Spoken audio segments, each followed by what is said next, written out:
Okay, people, so massive, huge changes are coming from the publisher of Shonen Jump, and what's the future going to be looking like in terms of some big things that they're creating that is honestly going to change the shape of the company and possibly even how we get manga, how we read manga, how we experience it, and much more after these major changes. But I'm not even gonna lie, I was about to record this video when I saw this meme and I was like, I gotta share it with you guys. Like, keep it a buck with me. Is that meme valid? Like, is that a valid meme? I'm just saying. I saw it and the first thing I thought to myself is, oh my god, pain. But not as painful as if I was to make you wait any longer for another episode of FORNEVERNEWS.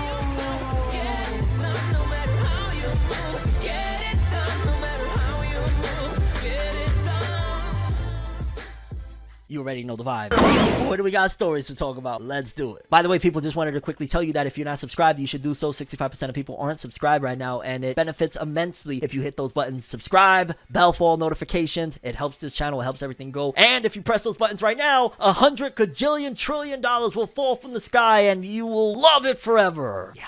Okay, people, so as of recent, I started to notice that Shonen Jump, Shueisha, and just in general them as a brand, as anime and manga has continued to expand. You already know Sony bought up Crunchyroll, Funimation, and all that good stuff. Like, as it continues to balloon to heights that it's never seen before, ultimately, I've noticed that Weekly Shonen Jump as a whole, and just in general, this conglomerate of Shueisha have really been trying to branch out and try different things. Like, early on in this whole experience that I've had talking about anime and manga on YouTube and following the scene real closely so that I can understand exactly what's going on, I noticed that Shonen Jump, they used to be very standard. Shueisha used to be very standard at that. There was things that, as fans, sometimes we would scream at them like, yo, dog, you could market it so crazy right now if you was to just do this, and it always felt like there was this red tape that wouldn't allow things. And interestingly enough, to give you a little bit more insight into why I feel this way, that major change has come over the last few years, is it was about 2017, if I'm not mistaken, that Japan had announced that a new emperor was coming and taking over, and it was going to be a new dynasty, essentially a new wave of essentially a new ruler or whatnot. And I feel like ever since then, there's been just incremental changes to so many things, including the fact that Japan has opened up more to collaborating and doing business with people over in the West. Prior to that, I remember one time a story, you're gonna be like, yo, Funev, whoa, where Funimation, if I'm not mistaken, had the rights to One Piece's anime suspended because of an accident when they uploaded an episode prior to it airing in Japan, and it was a massive mess where I believe they actually had to do this big project to say sorry to Toei Animation for uploading the episode early and deliver like thousands of paper cranes from fans and all sorts of insanity. Like, they were really strict about everything, and they're still very strict, but as of recent, I've saw little inklings and murmurings of them at the very least attempting on the marketing side of things to kind of infiltrate into the West, or at the very least basically kind of expand outside of just the bubble of anime and manga fans. They already know at the end of the day, if you're an anime and manga fan, unless you fall out of it, chances are you're gonna love and watch and support the best way you possibly can, especially if you know. So they kind of already know that they got the anime manga fandom. It seems as though they've really been trying to branch out and bring in more people that may not necessarily know what anime and manga is, but they could become fans of it, and Shonen Jump is trying to make strides. One of the recent things in One Piece I felt was like that they're really going in a direction of more, you could say, progressive, so to speak. The fact that now with the latest film, a little girl is going to be like one of the main stars of this whole thing. I don't know if she's the villain or what's going on, but again, it just feels a little bit like they're going in a progressive direction with a lot of different things. Like, I don't necessarily know if that would have been in One Piece 10 years ago prior to this big change, and that's just one of many different things. I never would have thought I would have seen Jump Force coming out like that, and how it was, you know, conducted. I would have never thought I would have seen a lot of different avenues of movies coming to theaters, anime films and stuff. It seems like there's better relations, again, probably because there's more money between the companies and whatnot. And you're probably like, yo, Funev, get to the point. I'm getting there, I promise, because there's been a couple of huge announcements that might change everything. I'm gonna just keep it a buck with you, and you're probably thinking like, yo, Funev, so what is it? Well, for starters, one of the big things is that Shueisha opened up a new magazine. Like, y'all know they got Weekly Shonen Jump. They got a few different, you know, Shueisha has quite a few magazines out there in publication and whatnot. It's not just Weekly Shonen Jump. They got, you know, Jump Square, Jump Plus. They got a whole bunch of different things, but they opened up a new magazine, and let's read the details. The unofficial Weekly Shonen Jump account on Twitter said, Shueisha's new magazine, Weekly Shonen Camp, has released its first issue with all the main characters in the cover, Schrodinger's Fall receives the lead color page, and Ukyo also gets a color page. The Tower of Children is on break this week, so there's supposed to be a new series that's supposed to start, I guess, with it. And I'm looking at the cover of the magazine, and I'm not even gonna lie, it's very interesting the way they did this. They decided to do the reverse of what normally people do. Instead of like attracting people with like all these crazy, eye-catching things, they're like, let's put a whole bunch of eye-catching things around the center and use a black and white photo. Very, very interesting way to promote, and I'm not even gonna lie, like, kind of looks like a unique magazine and something different, and possibly even again could appeal to other audiences. But then if you look at some of the characters, I'm not even gonna lie, when I first saw it, I was like, okay, this is strange. Why does the Ukyo character almost look like a 3D model of like a game or something? And likewise with, the cat and the rabbit back there, like that cat looks sick with the X on his forehead and the sword and stuff like that. Like a lot of weird looking things, which, don't get me wrong, again, it feels like they're being creative. They're stepping outside of the barriers of just like, hey, we need a Goku, Luffy, Naruto, Ichigo, we need those type of guys. Like, it's breaking outside of that and doing something a little bit more creative for a Shueisha publication. Not that Shueisha publications aren't creative, I'm just saying that, like, in terms of this one, it feels really creative, which then led to an even bigger discussion and a bigger story, because again, a new magazine publication, so what? Nothing big. But apparently this magazine is, I guess, tied to an even bigger thing that they're doing over there in Shueisha, because essentially things are about to change in terms of the acquisitions of not only the video game rights and whatnot. We might be seeing, and this is just speculation based off of this article I'm about to read right now, we might be seeing less of Namco Bandai's, I guess you would say, involvement in this whole situation based on what's about to go down. But also, one of the big things that it seems, again, connecting that magazine, the comic thing to this story, is the fact that gaming is going to be very important in the manga experience if this takes off. I'm going to read and I'm going to show you so you understand exactly what I'm explaining, that, yeah, you might have to, like, get into your manga through video games, or there might be manga, like, let's read. Japanese publishing giant Shueisha establishes Shueisha Games, introduces first 4 titles. Shueisha, the Japanese publisher behind Shonen Jump and some of the biggest manga titles in the world, is stepping into the arena of games with a recently established company featuring Shinichiro Hirono as representative director and Masahiko Ibaraki, Motozaku Kitabatake, God, I'm kind of slaying these names, I'm not gonna lie, Yoshihisa Heishi, and Masana Takahashi as company directors. Shueisha Games currently has multiple titles in the works for later this year and beyond. Among the revealed games, we have tentatively titled 3D action game Oni, due out on unspecified platforms in 2022.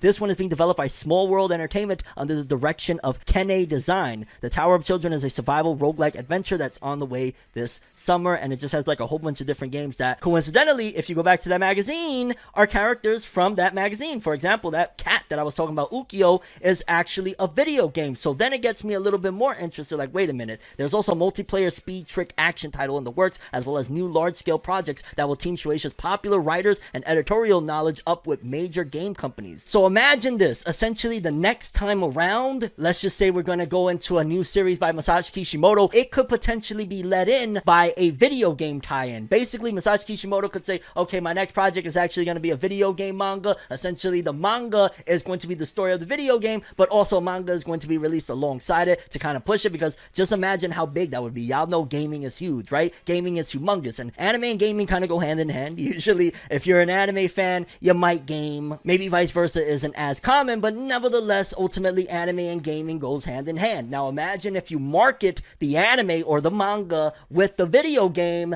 Now you're talking. Now you're creating an IP that's a video game first and a manga second. Now they're going into the big bucks, but also this is going to change everything, because again, it could make it that creators are no longer going invested in, I just want to create a dope manga that's going to get animated, blah, blah, blah. It could be video game first, manga second, anime third, or video game and manga simultaneously released, and boom, anime after the fact, and they'll have like DLC updates. Like, this is a whole new avenue that they are potentially creating if they are being as crafty as I think they're being right now. Essentially, that you're getting like a whole manga experience via video games, and people love video games. And imagine like they could constantly charge DLC, which would essentially be like selling more chapters. Like, hey, you buy this DLC, you get to play more of this game, and it also gives you more of the story via this manga. So they could take people like, again, Masashi Kishimoto. He's been quiet. It's been quiet for Kishimoto sensei. He hasn't really done much since what? Obviously, after Samurai 8 got canceled, ultimately, supposedly, he came back to Boruto. It still hasn't been credited as him being the story writer of what's happening right now. So that's something to kind of be determined at a later date of like,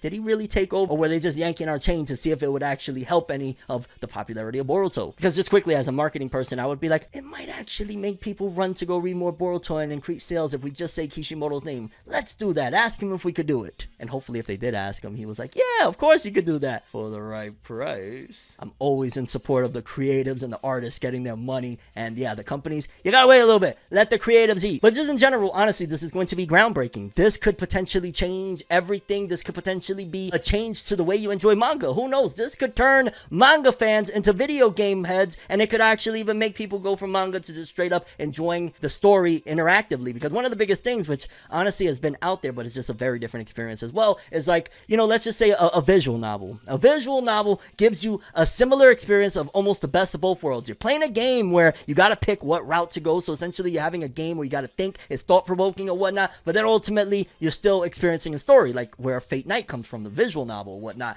This is kind of giving you that same type of experience, but imagine you're playing the newest Weekly Shonen Jump serialization, and let's just say they have the mechanics to do so where they're creating it as video game first and going second, or it could just be that they're only going to go with legacy acts first. Maybe it could be like, Kishimoto has shown in the past he can do it, and despite the fact that Samurai 8 was a failure, ultimately he could come back and still have that name recognition to be like, hey, I maybe didn't like Samurai 8, but I would have loved to play Samurai 8. Oh shit, that just got me thinking. Because essentially, imagine if Samurai 8 was released as a video game with a manga side of it. I think we would all love it. We might even just say something like, yo, the manga's a little complex, but boy, do I love the video game. Or we might not even feel complex about the manga because we're enjoying the video game. You think about it, Samurai 8 works so well as a video game. A lot of these series could work well as video games as well, and ultimately they can even get into the isekai genre. That's something that Weekly Shonen Jump and Shueisha has really not dove in too much in terms of this side of things, the shonen side of things. Like, they don't really go into the life in another world situation or anything like that. Like, they kind of stay away from it, minus, like, I guess it kind of feels that way with like a Dr. Stone. It almost feels like life in a Stone Age or something like that, even though technically it's not an isekai because we see what happens. Well, I don't want to get spoiled. I don't know what happened at the end of the manga if we got answers. But either way,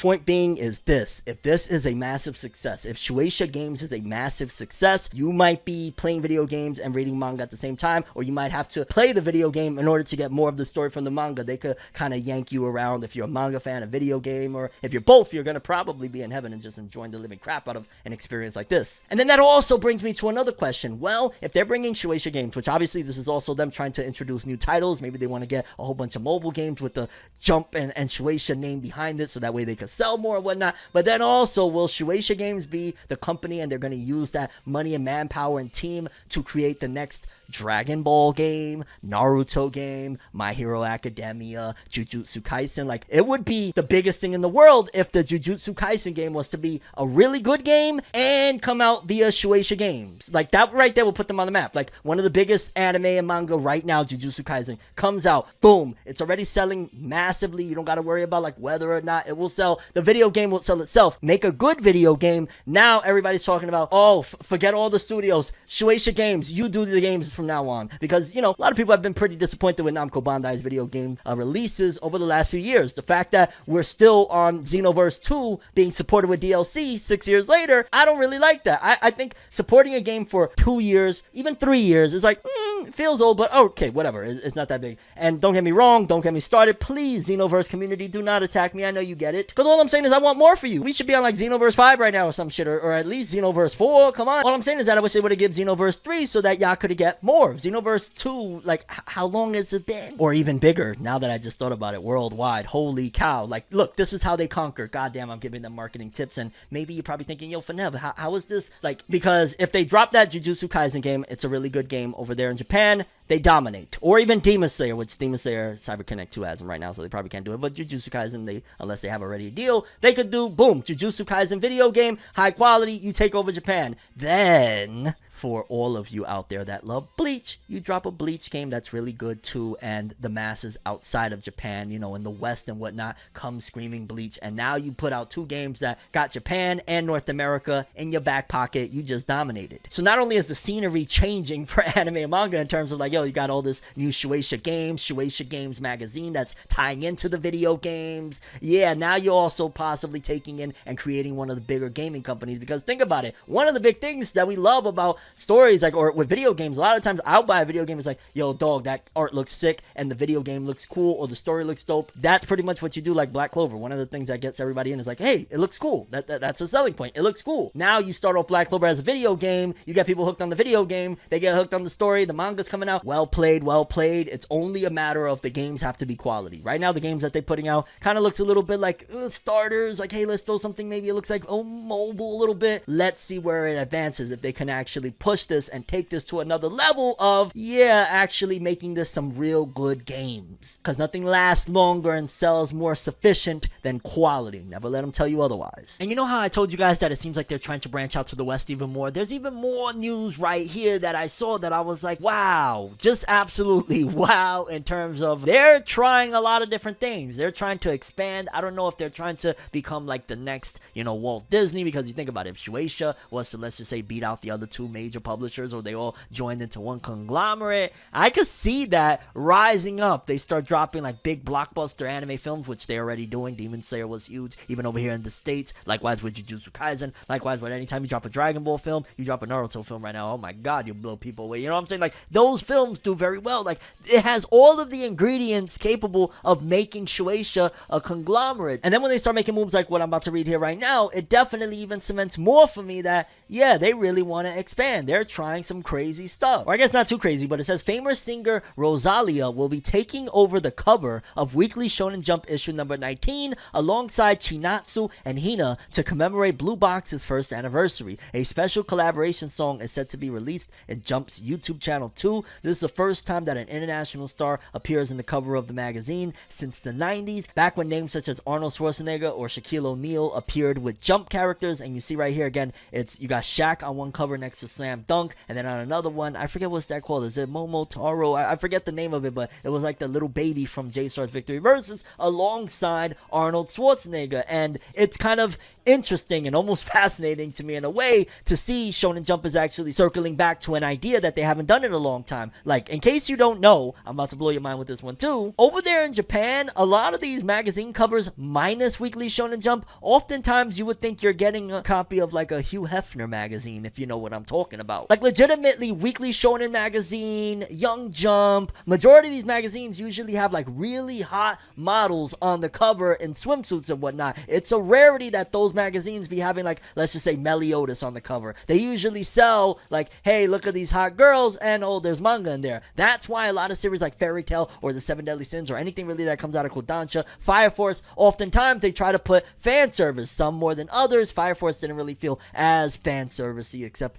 sometimes he would go a little bit off the rails. Fairy Tail, of course, got, notorious because of its fan service, but nevertheless, that's a tie-in to the fact that the covers is of models. Again, these really hot models is on the cover and whatnot. And again, Shonen Jump don't do that. Shonen Jump, 9 times out of 10, their cover is either going to be a series that has been running a long time in Jump, one of the more popular ones, or a brand new cover for a new manga. To be honest with you, I don't think that that's a smart idea moving forward in 2022, especially right now, marketing and business-wise. While it's really dope, like, yo, you got some new stuff, ideally, you still want to pull people in with the stuff that they know and then make them a fan of that. But it seems as though, again, if Shueisha is going in an expansive direction, maybe they want new fans. Maybe they don't care if you don't know what this is. They want you to get to know it. Maybe you don't read Shonen Jump, but like, oh shit, this caught my interest. Maybe that's where they're going with it, because now if they're going and circling back, like, yo, imagine like the 30th anniversary of Arnold Schwarzenegger and we're getting Jump and it's Arnold on the cover. Like, I ain't gonna lie, it's not gonna bother me. I'm not gonna be like, oh no, I can't have Arnold, or, a parody of Will Smith smacking Chris Rock. Oh wow. Because the cover, like, I can't do none of that stuff. That's not gonna bother me by any means. I might actually have a giggle, but it is interesting and also makes me just wonder a little bit, like, well, why would they do something like that? Like, why would they want to go in that direction and be expansive, so to speak? Could it be that other avenues are suffering? Could it be that new investors, new ideas, new concepts? Like, it is just radical and very different from what Shueisha and Shonen Jump has been all along. All along, they've been very strict. We don't do this, we don't do that, we don't do this, we don't do that. We stay in our lane, we stay to what we know. Now, all of a sudden, they got a whole lot of opinions, a whole lot of changes and whatnot. And again, it's welcomed, but it's just interesting and makes you wonder, wow, why the change? It must be that it's the changing of the guard of who ran shit over there. And now we got these people that are like, let's try some shit. Hey, this worked in the 80s. People love celebs. You put more celebrity into this. Yeah. Although I guess I wonder how that would work, right? Because think about it, like, like this, and maybe they have this problem over there in Japan, but let's just say you put, I don't know, at some given point, it gets to Shonen Jump is so popular in the West that they decide to put Drake on the cover of Shonen Jump. Doubt it'll ever happen because, yeah, I don't see it, but nevertheless, let's just say a Drake or a Jay-Z or whatnot. That's gonna piss some people off. Y'all know legitimately there's some people that they absolutely hate hip-hop, rap, and all that jazz. You have Jay-Z on the cover of Weekly Shonen Jump, they're gonna say, first of all, what does that relate to anything unless it's like a new music manga, like maybe P is going on, they're gonna say something like that. Somebody like me, I see Jay on the cover, I'm like, yo, I gotta buy a couple of these and put this on. I respect Jay to a different level, and ultimately, I'm a hip-hop fan. Some people don't like that shit, and yeah, that could go bad if they got the wrong celeb on there. Like, imagine you just did a photo shoot with Chris Rock the other day for, like, you know, the cover of Jump, and then all of a sudden you get slapped. Like, what do you do then if you got all the magazine pressed up, ready to go? At that point, you're kind of gonna just be like, shoot. So, they gotta tread lightly with this one, but definitely seems as though now that they're bringing this idea back as well, they're putting the singer, which I don't even know who that singer is. She's kind of hot, so maybe they're going down the direction of, hey, we're gonna put pretty girls on the cover. Maybe they're not gonna go like to Arnold Schwarzenegger and stuff like that, but they might put models, they might put, you know, things like that, and this could become a staple, which it's just weird, man. Weekly Shonen Jump never did this. That was a Weekly Shonen magazine thing. Times are changing. I'm just hoping that the other publishing companies don't fall too far behind, because Shueisha is making major moves with this video game, right? Like right here, this could be endgame checkmate, where they could really give the death blow to another company. Like Shogakukan is on his last legs. It's like it got a couple of big titles, but in terms of, it's in last place as far as numbers wise between Shueisha, Kodansha, and Shogakukan. And it would definitely be a major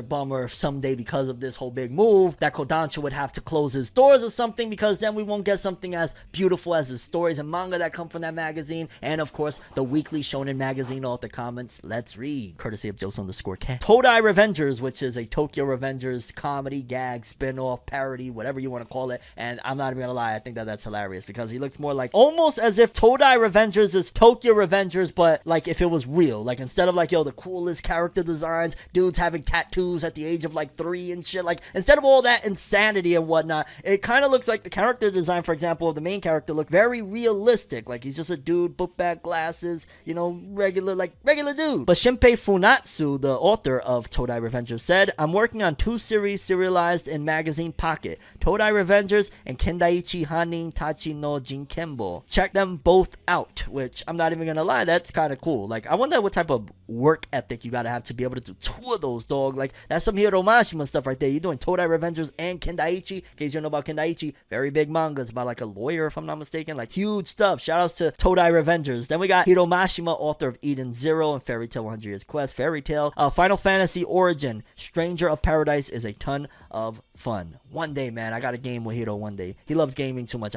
And I love gaming. I don't get to do it as often. I want a game with Hiro Mashima. That would be fire. Then we got Kei Urana, author of Gachi Akuta, the newbie in Weekly Shonen magazine. I kept talking about pooping while working. What? Dog, really? Come on now. Like, I know I joked around about saying, yo, I had a nice dump before, but like that's not what they really should say. Like, that was just a joke recommendation, not like, no. And before long, Ando and the other assistants had started drawing poop as well. So basically, he was getting clowned in his own studio. Gosh darn it. We got Yusuke Nomura, author of Blue Lock. I can watch ASMR cooking videos forever. That is so random. Like, dude wants to hear somebody whispering while cooking, also while drawing about soccer. I guess he has a very diverse taste in entertainment. We got George Morikawa, Hajime no Ippo. Hiro-kun's game is highly valued. Is he referring to Hiro Mashima? I don't know. Yoshitoki Oima, author of To Your Eternity. I want to learn a technique that will allow me to use Uniflash as part of my daily life. I know this is like not really about the manga and shit, but you know, season 2, I can't wait. And wrapping things up, we got Negi Haraba, author of Ranger Reject. I bought the provisions necessary to wage war on pollen before it arrives, and allergies are one heck of a monster that you do not want to go against. I mean, everything got to change eventually, right? Like, everything can't stay the same forever, kind of like series that come and go, and the author, you know, they end their series and they move on to the next one, like the author of Fullmetal Alchemist, Hiromu Arakawa. Like, she got a new series going on right now. However, Fullmetal Alchemist was a smash success, and right here is the proof in the pudding of like, yo, dog, look what it was doing. Courtesy of Jose_Kev, Fullmetal Alchemist manga infographic, one of the most popular and acclaimed series of the 21st century. The first anime was the one to launch the series to the top, despite being less popular nowadays than the second adaptation. A selling giant giant of his time. Yeah, in case you don't know, Fullmetal Alchemist had 2 anime, one of which pretty much like the second one adapts the first 25 episodes of the first anime. So yeah, it's had 2 anime. And right here we're seeing actually numbers, straight up numbers of Fullmetal Alchemist's sales, and holy cow, looking at these sales, by the time the anime started, volume 6, it was already doing about 500,000, and then the anime, oh my god, I never knew how vital the anime was. I always thought, because I wasn't, you know, at that time on the scene and whatnot, I always thought that Fullmetal Alchemist was just straight up from the rip the biggest manga in the world, and that's it. I didn't realize how much of a part, which nowadays I kind of should in retrospect always have these eyes that I have of like, oh, you know, the anime is really important to the success, because from volume 6 to 7, it goes from not cracking 500,000, probably 400, maybe somewhere around there, 350, 400, to all of a sudden doing, what, about 1.25, maybe 1.3 with volume 7, and remaining there consistently selling over 1 million, about, again, 1.2 million or so around there, and then going all the way fast forward, because then, you know, the original anime stops. That's for the original anime alone.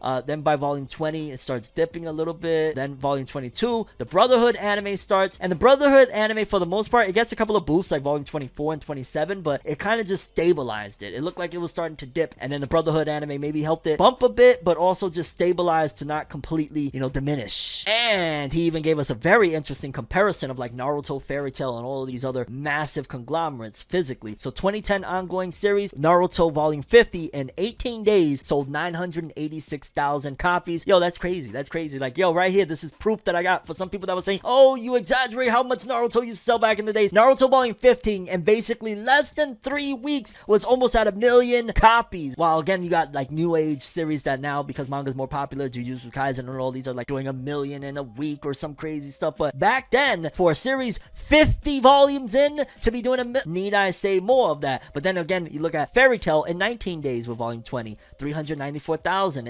It's weird because it's like select series are exploding, but the other series are falling to the wayside because we're not seeing as much of that anymore. Because I mean, look at this, yo, this is very good numbers. Naruto volume 50, almost 1 million. Fairy Tail volume 20, almost 400,000. Again, this is all in like less than 3 weeks. Gintama, 393,000, almost again, same as Fairy Tail. And these are like 20 and 30 volumes in. D Gray Man, 20 volumes in, almost 500,000. And then you look at Fullmetal Alchemist, I never realized how much more popular than all of these series, minus One Piece it was. Fullmetal Alchemist, in 18 days in comparison to Naruto, had 1.1. Basically, Fullmetal Alchemist was more popular than Naruto pretty much in its heyday with volume 25. Like Bleach, 641,000. Again, like people be saying these sales, like I don't see sales like this except for, you know, certain series like Tokyo Revengers, Jujutsu Kaisen, Demon Slayer, like those type of titles, they're gonna be selling astronomical, but I'm not seeing like, where's the Hitman Reborns that are doing that? You know what I'm saying? And I'm sure some people are gonna point out like, oh, this series sold well. Like, no, they're not selling like these. And I guess also you gotta attribute the fact that, hey, we're in a different era. This is physical copies.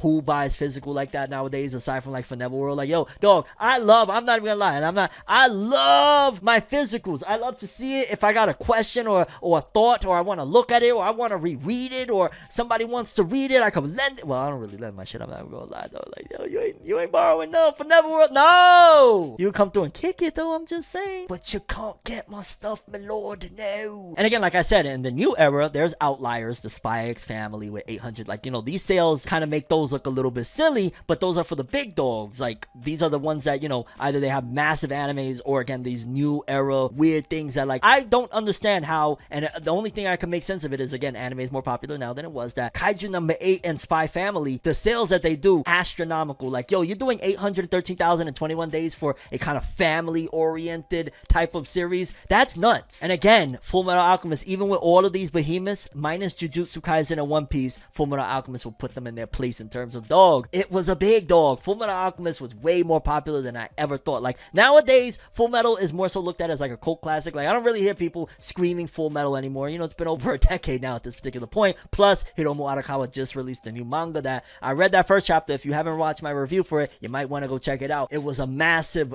banging first chapter, but ultimately, Hiromu Arakawa, like, she's moved on. So, Fullmetal Alchemist, of course, nowadays isn't going to be as popular, but back in the day, Fullmetal Alchemist was more popular than all of our favorites, okay? Like, the Naruto's, One Piece, and Bleach, like, they had nothing on what FMA was doing. It's just going to be interesting to see what these series that blow up really quick down the road look like. And that's probably too why Shueisha is trying to do this whole blow up real quick and then end it and let everything else, the merchandise and whatnot, make the money so that you don't see a dip in sales or whatnot, because eventually something like that, it's just like in YouTube. If you blow up real quick, you get, you know, 1 million subs in, you know, your first year or whatever, you might fall fall off after that because you just exploded and whatnot. And you know, it's going to be interesting to see what the test of time is like. Are we going to look back on some of these series in 15 years and say like, yo, dog, this is that thing, and is it still going to be selling well a decade later? Kind of like, you know, Blue Exorcist, for example, by Kazuo Kato. It says it's officially returning its serialization in issue number 6 of Jump Square out in May 2022. After an unplanned extension of its hiatus, the series will be getting the cover for its comeback, because I do remember us reporting that it seemed like it was supposed to return. Again, it's been on hiatus for almost exactly a year now at this point, close to, and it seems as though it's finally returning. And yeah, hopefully to kind of wrap up, because I do know that it seemingly is on its last leg in terms of story and what needs to be told. But also, it's been a whole freaking year. Blue X's fans, like, no fans deserve, and I know Hunter x Hunter fans and Berserk fans are looking right now like, yo, what are you gonna say exactly about hiatuses? Relax, don't hurt me. Oh god, no. Like, I get it, y'all had y'all hiatuses, y'all always had y'all hiatuses. Shout outs to Kentaro Miura. I wish he would have taken more. I wish he would have took 150 million of them, so that way he didn't have all of these health conditions. But that's a different story. RIP to the legendary late great Kentaro Miura. I'm always going to say it. And then Yoshihiro Togashi takes his breaks because he don't want to end up, you know what I'm saying, losing his life drawing. That's not something he wants to do. And I always got to understand that aspect of it. I understand the fans. I understand the author at the same time as well. And yeah, it's been a year, and if the series is already feeling like it's on his last legs anyway, come back, wrap this bad boy up, give the fans what they deserve, and boom, move on to your next one if you decide. Like, because I'll be honest with you, like, Blue Exorcist, it doesn't seem like one that I'm rushing to go and finish the story or whatnot. Like, if they release more of the anime, I'll probably continue it that way, because I did really enjoy Blue Exorcist, and at one point I had like every volume of the manga. But nowadays it's like, it's been so long already. Like, I got into Blue Exorcist back in 2011, and granted, I got into One Piece back in, like, I don't even freaking know, it's been so damn long. But the difference is like, yeah, there's no hiatuses, and One Piece has been consistent, and I didn't fall out of it. Like, I kind of fell out of Blue Exorcist, but it's a good thing again for the fans. They're returning. Kazuo Kato, you're gonna get more Blue Exorcist, and yeah, celebrate. Because regardless, I'm going to call it right now, and I want to see if you guys agree with me. Do y'all think Blue Exorcist is ending this year? I have no doubt in my mind, like, Kazuo Kato probably just came like, let me end this bad boy. Like, you know, it's time to end it, because, you know, it's been going on for a long time. Not as long as One Piece has been going on, though. But yeah, we got some unfortunate One Piece news right here, dog. I don't even like to report on this, because it's like, oh, come on, why are you yanking our chain? It's not the worst thing in the world, but after I reported and we were all excited, like, yo, yes, Oda knocked one more down. Let's go, let's go, let's go. They kind of shattered our illusion of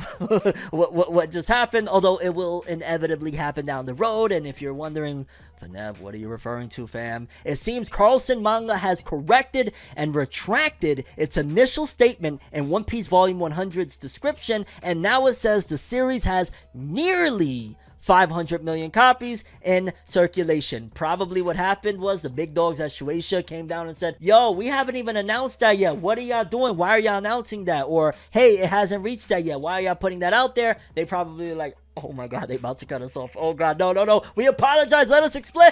Because realistically, like, that's crazy to announce something that massive. And I initially thought to myself, like, why is this random thing, Carlson Manga, like the one that is confirming this? This is normally like a very big Shueisha press release. Oda draws something. You know, the cover of the magazine that week has Luffy on it to kind of represent that we just did 500 million. Like, that seems more of like a very, very big thing. So when I saw this Carlson Manga, I was like, it could be accurate, and it's from the unofficial Weekly Shonen Jump account. So I'm gonna, you know, look at it more closely than others. But yeah, Carlson Manga got it wrong, and it's not 500 million copies as of yet. But let's just keep it a buck. Like, yeah, they don't have it right now. It could be very well next month that we get this big announcement. Hey, One Piece has finally reached it. Because I'm wondering, I'm gonna keep it real with you. At first, I thought One Piece was going to go down in history as the highest selling manga by a single author, or the highest selling comic by a single author of all time. I thought it was gonna happen, and granted, it still could, because One Piece still got a ways to go. But because of One Piece slowing down, and the fact that I want to say it's either Batman or Superman. It's like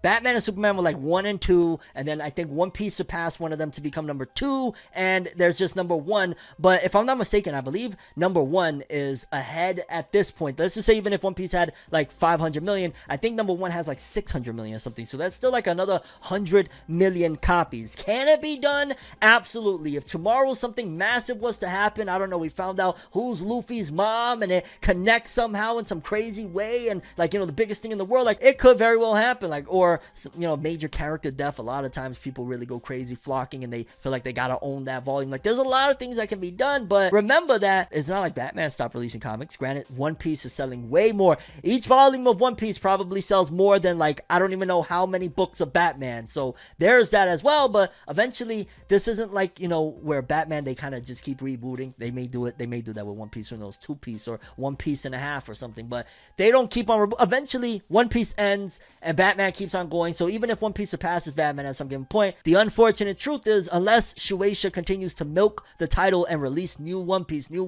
and kind of count it towards it, Batman is going to remain as number one. Even if it loses it, it's going to just retake it once One Piece ends, because yeah, it'll sell millions and millions and millions. Even if it catches up, it'll be selling millions and whatnot, but eventually the buck gotta stop at some given point if it's not producing new stuff. It's just a matter of, will the spin-offs and all the other stuff that they're going to do down the road actually continue to pad it and keep One Piece selling enough to, again, surpass whatever it is, again, Superman, Batman, one of them, because it already surpassed one of them. But I mean, right now we're still full steam ahead with One Piece. Is still going very strong, and we just got this announcement that Luffy goes full pirate in new One Piece film Red character visuals. So seemingly we got the character design for Luffy in color this time around, because I believe we got this image in a sketch and it didn't look nowhere near as fly as this. After revealing a bunch of new information on the One Piece franchise on Monday, the official Twitter account for the upcoming One Piece film Red anime film released a new character visual of Luffy today in a getup that could only be described as going full pirate.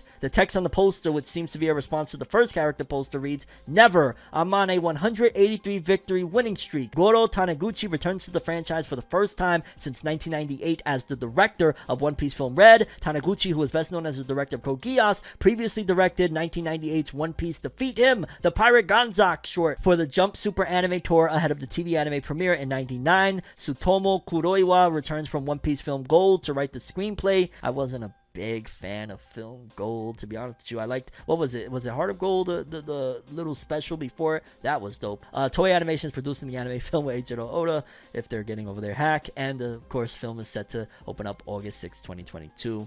And yeah, honestly, it's a real sick design. Again, I gotta say though, it's par for the course. I don't know, it's just usually very badass looking, very sleek, very awesome. Like, I don't know, I don't get impressed with One Piece characters and movies and their designs. Like, I expect it, maybe this is the expectation, maybe it's unfair expectations, but I expect them to look really fly, look like they came out of the Gucci store. Like, that's an expectation, because Oda always delivers for the films. Like, when he brings the character designs and shit, and I'm looking at it, I'm like, yo, that looks fire as hell. Freaking Luffy looks like, I don't know if I want to say, yo, dog, you a fashion model or a pirate. So it's like, yo, it's awesome, but kind of expected it to be awesome if I'm just keeping it real. I'm gonna keep it real though. I'm just grateful we're still getting One Piece films in 2022. Like, sometimes I like to look at the grass is green right here where I'm at right now. Like, yo, dog, it could be so bad. It could be that One Piece failed and never even got an anime adaptation. And you know what I'm saying? It's just like, hey, you know what I'm saying? There's so many bad scenarios that it could be. So when I look at it, we're getting a film, I'm excited. Kind of like another franchise that I was hoping we was getting a film to kind of bring it all in, and whoa! Because literally as I'm filming this right now, news just broke that Attack on Titan anime final season has wrapped up, and there's big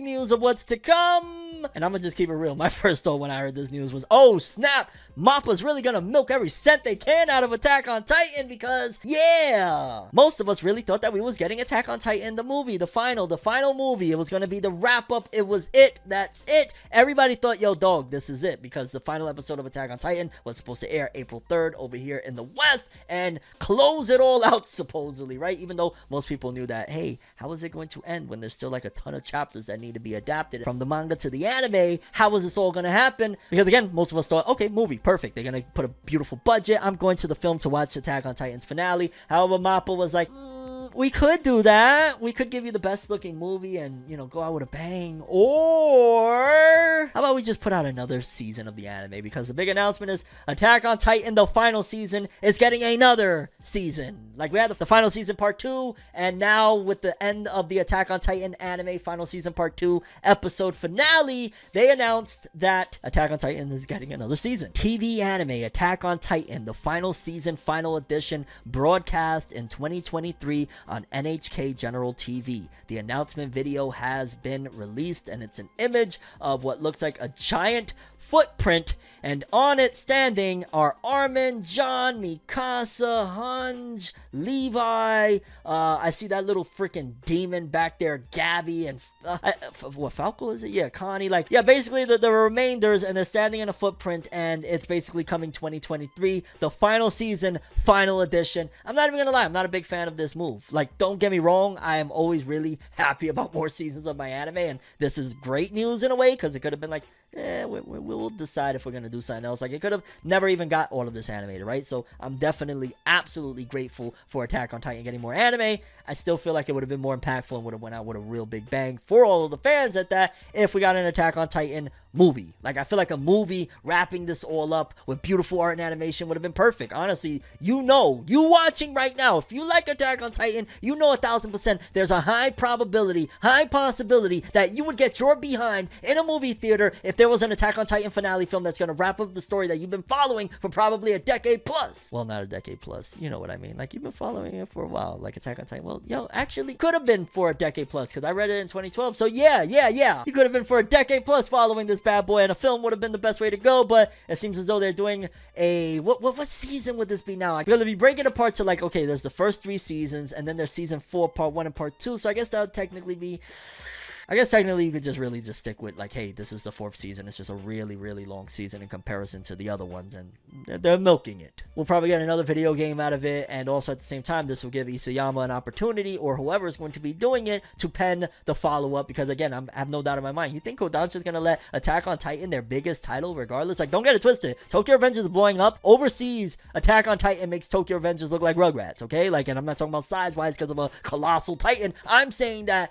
it is massive outside of Japan, and that's what they want. And I'm almost certain that Isayama's looking around too, because if I was Isayama, I'd be looking around, right? And I would look at a couple of the authors that came back after their smash success: Masashi Kishimoto with Naruto, Hiro Mashima, Fairy Tail. I would be looking at all of them and be like, minus Kubo, that came back with Burn the Witch. Everyone loved it, and he's coming back with Bleach again, and everybody's really loving it. Like, the rest of the mangaka aren't thriving in this new era. Like, Masashi Kishimoto got canceled with Samurai 8, went to Boruto. He's not even credited as the writer of each chapter, so kind of been like in the water. Maybe he might be making a return with that big story we talked about with Shueisha. You should go check out that story if you skipped it. But nevertheless, like, okay, you know, he kind of failed, and then you go and you look at another author like Hiro Mashima. While I hear nothing but praise for Eden Zero, and I really enjoy Eden Zero, the sales for the manga are very mediocre. The sales of the manga, for example, will be like 20 to 30,000 first week, and for a Hiro Mashima manga, you're expecting 100,000, 200,000, 300,000, or even 90, 80,000 first week. And when you're not getting that, you're getting 20, 30, 40. Like, who knows? Maybe there could be a massive boost once season 2 comes, because that's where people say all the juice is at in season 2. And maybe it'll make a big hoopla where everybody will talk about it and get a bunch of people into it. But even Hiro Mashima isn't thriving per se. Like, it's really all about his hustle that makes Hiro Mashima the greatness that he is right now. That he's hustling. He's putting his hat in every arena. So you might not rock with Eden Zero, but you might rock with Fairy Tail 100 Years Quest. You might not rock with Fairy Tail 100 Years Quest. You might rock with the video game that I just designed for them. You might not rock with that. You might rock with something else I'm doing. So Hiro Mashima, he's just an anomaly of work ethic, okay? That's why he's still popping. But Eden Zero really didn't fly off the paper. And Burn the Witch, I like that, but don't get it twisted. It's not like Kubo decided to make it an ongoing thing. It was more so like, hey, Kubo's back. This is dope. And yeah, so it's not like he came back with another major ongoing series. And that's why I think that Isayama probably would make more sense, in my opinion, to just keep on going with Attack on Titan if he wants to continue drawing more manga, because you're going to have a lot more of a chance of making more money and continuing on with it. Do I think as a reader of it and as a fan of it that that's the good thing to do? Hell no. Let that shit end already. Put it to rest. Like, you love or hate it, just let it end already. Like, let it end. And I know you're probably thinking, yo, Finale, why didn't you say that about Boruto? Well, Boruto came. It's here. Like, Attack on Titan spinoff, you know, Attack on Titan Next Generation is not here. I can give my criticism right now, because yeah. But if it was to return, I don't know how I feel. I don't know if I would want to even read it or talk about it. Like, I'm just right now, like, in limbo with Attack on Titan. But either way, I know he's not giving it up. And either way, Attack on Titan, we've strayed way far from the truth that the final season, part 3, is essentially coming. The final season, final edition. And it's cool. I'm happy, but I would have preferred a movie. I think a movie would have been sufficient enough, but they're probably going to bank on more recap films, just like what they did with, what was it, season 1, they did recap films. Maybe they're going to do a bunch more recap films, so they're like,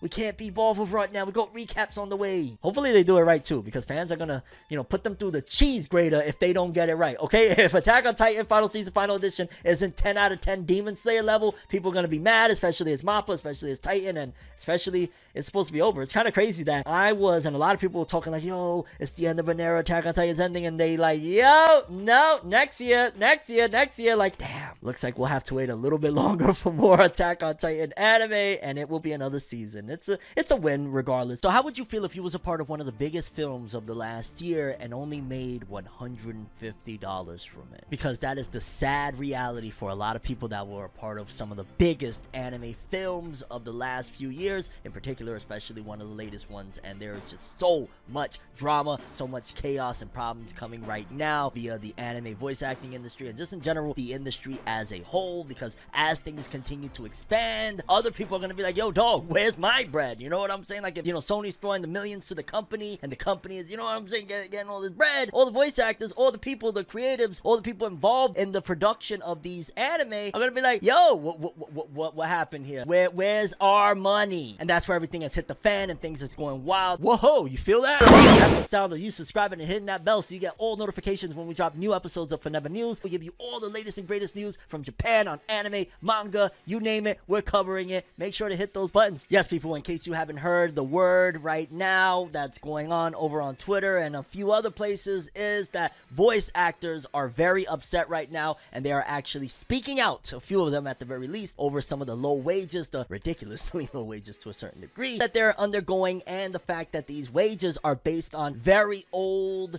systems, very old models, very old things from like 20 freaking years ago. Like, there's no way in hell, if the cost of living, especially as of recent post-pandemic and whatnot, the cost of living has gone way ridiculously up. However, voice actors are getting paid like they were 20 years ago prior to the world, you know, kind of increasing in, you know, monetary and whatnot, capitalism. But for starters, right here, this is gonna blow your mind. You're gonna be like, oh my god, really? Because one person pointed out that it was ridiculous that Viz, which I believe it wasn't Viz, if I'm not mistaken, it was actually Crunchyroll that has Jujutsu Kaisen Zero. They spent more on an ad for Jujutsu Kaisen Zero in Times Square than it paid for the entire English dub, and the movie was #1 in Japan and #2 in the US. If that is indeed true, if that is a fact, then wow, that is pretty disturbing. First of all, that you're looking at like, screw these people, you know what I'm saying? We got to get the promotion going, which I understand. Absolutely, you have to invest in marketing. Marketing is the #1 important thing. Like, that whole saying of, if you build it, they will come, is wrong. If you build it, they're only going to come if you got some bomb-ass marketing or a miracle happens. And